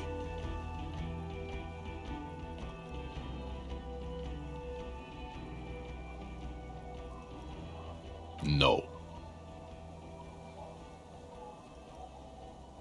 You're too unstable to work for a mob boss. You're suicidal, Harry. No mob boss would take you. I assure you, I wouldn't consult for a corrupt unit. He would immediately backpedal out of it. I told you it's not that bad. Us? We're the bloody murder station, haven't you heard? We're the bad guys. No one likes us. That's not true.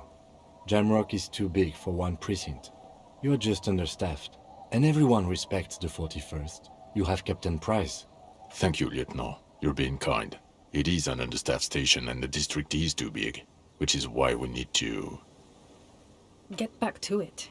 We left Torson and McLean to run the Sea Wing. It's not good. Mac the Torso Torson and Chester McLean. They're not fit to run a wing. Believe me. Things are shaky as it is. They are damn iconic though, Torson and McLean. Yeah, not like us. Two clinically depressed old men. Where's the contrast here? We're God. There are 4 wings, Harry. A, B, C, and D. We're in C. It's made of losers and clock punchers. You and I reconceptualized it as a task force. It was a mistake. There's also a lot of outside help involved, not only me. Other losers too. Ptolemy Price? He's the son of the old Price, one of the founders of the RCM. He's one of the most highly regarded men in the force. You're lucky. So he remembers that. Yes, there may have been a raid on some churches. It wasn't good press. Shooting up churches never is. I was out of town, to be clear. Our enemies were hiding in a church, to the best of our information. That's it. I'm not talking about this anymore. Your security clearance is shit tier right now. You have to wait for it to go up. Okay, it's not the bloody murder station. It's an old converted silk mill with green desk lamps and a coffee corner. A lot of good people work there, hard, every day. Jamrock is the largest ghetto in Rivershoal. Faubourg, technically, but it's divided into 11 districts. Jamrock only has us. The press will blow over. Jamrock is lucky to have you, and it's often considered to be the greatest of the districts. You're lucky to have it. Thank you again, Lieutenant. Who are you? You're a gym teacher, Harry. Well, obviously you're not a gym teacher anymore, but... Before you were a cop, you were a gym teacher in Coron. It's getting really cold outside. Should we maybe... Harry, it explains everything. The running around, the jumping, the bicep girth, your inexplicable facial hair, your love of retro-style dance music, how you're able to perform a 360-degree spin kick. Of course, contact Mike.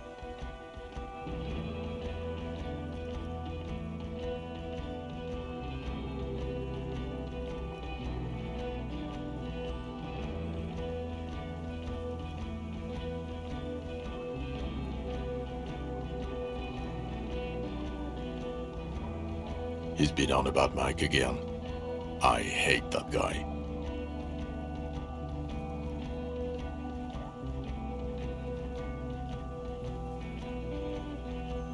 Oh, you don't say. Does he also vault an impassable gulf of finance and privilege? It is getting cold out.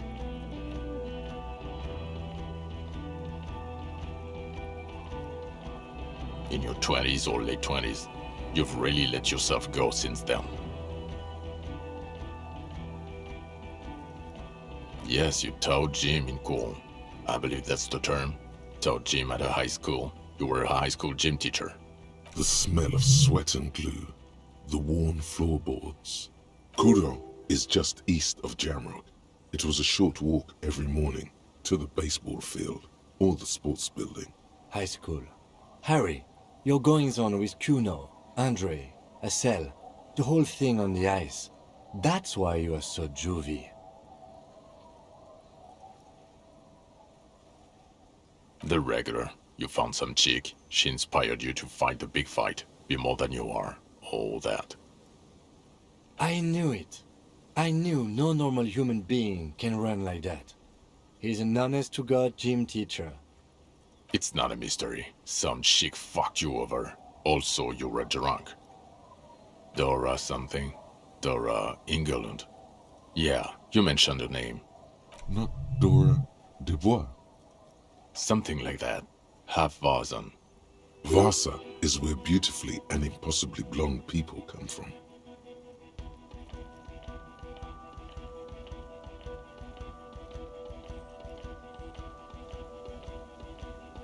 No one is married anymore. This is Revachol. God, I don't know. 6 years ago, she was way before my time. 6 years and you haven't gotten over it. What the hell is wrong with you?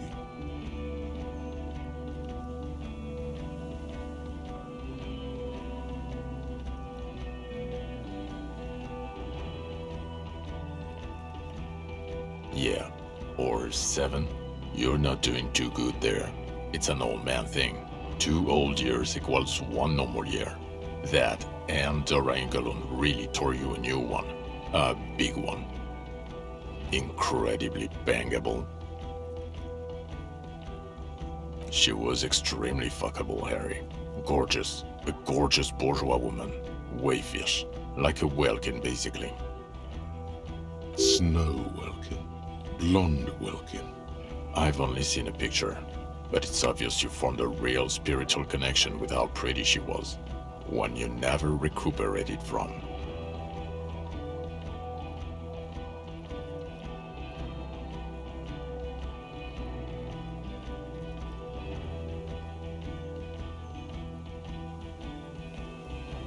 Look, the sun is going down. It's time to go home. I think she taught in the Académie des Arts, east of the river. Way east. Hard to say which came first, the middle-class chick or the drink. Egg and the chicken kind of thing. My point is, you need to see a psychiatrist about this shit. Not a psychologist. Several degrees harder. Is there something harder than a psychiatrist? A forensic psychiatrist? Go talk to that. In other words, he's heard enough about this. Who is Lena? Well, good luck finding her once we get back. She and her husband were conducting the search for the Phasmid. It's their discovery, in part.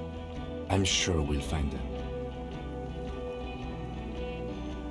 They should know as soon as possible. It would do you good to deliver some positive news for each. Well, first I will go back to my station and write the most detailed report anyone has ever seen. It will have to be good to cover all these. Then I will have a serious talk with my captain. Detective, we just stopped a small-scale war. Something is happening to Revachol. I don't know what yet, but it's going to be a hard spring for the RCM. We need to get ready, infiltrate, investigate. Talk to Captain Price? I'd rather not ruffle the feathers of two captains with my doom-mongering. Work with Price? I'm flattered, but I don't know if I... This truly came as a surprise to him. Not a bad one, but he's at a loss. Flattered? You're Lieutenant Kitsuragi. We would be flattered if you even considered. I would have to tie things up in GRIH first. But, I mean, whatever is coming, Jamrock will be more central to it than the harbor.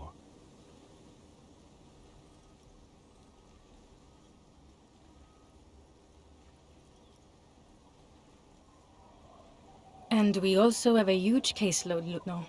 Piles that we need to get back to. Mountains, even. I do like the sound of that. He's really considering it. Good. Fuck it, let's go. Trump brought his motor carriage. It's a 20-minute drive to Jamrock. Under the evening sky, the great district turns on its lights. A chessboard of wooden houses, 80,000 living souls inside. Fire traps as far as the eye can see, from Main Street to Precinct 41 atop the motorway, to Boogie Street forking into the dark horizon. You close your eyes and hear the dogs bark. A lone woman sits by a factory window, dreaming of meteorite strikes. On Rue de Saint-Jérôme, a square bullet slides into a square-shaped chamber. In Old South, a man without eyelids smiles. Spring has come. It's time. Torsen? Yes. McLean? Yes. Heidelstein? No. Vicmere? Yes. Dubois? Yes. Really? Nick Gottlieb looks out from the list. I hear he's unstable. You say that like it's a bad thing. Captain Potomny Price gestures with a ballpoint pen. It's dim in his office, and the curtains are drawn. Harry's our man. He'll pull through. When he does, he'll side with the people. Understood. Gottlieb returns to the list. Minot? Of course. Wonderful. Then can we please just go back to Jamrock now?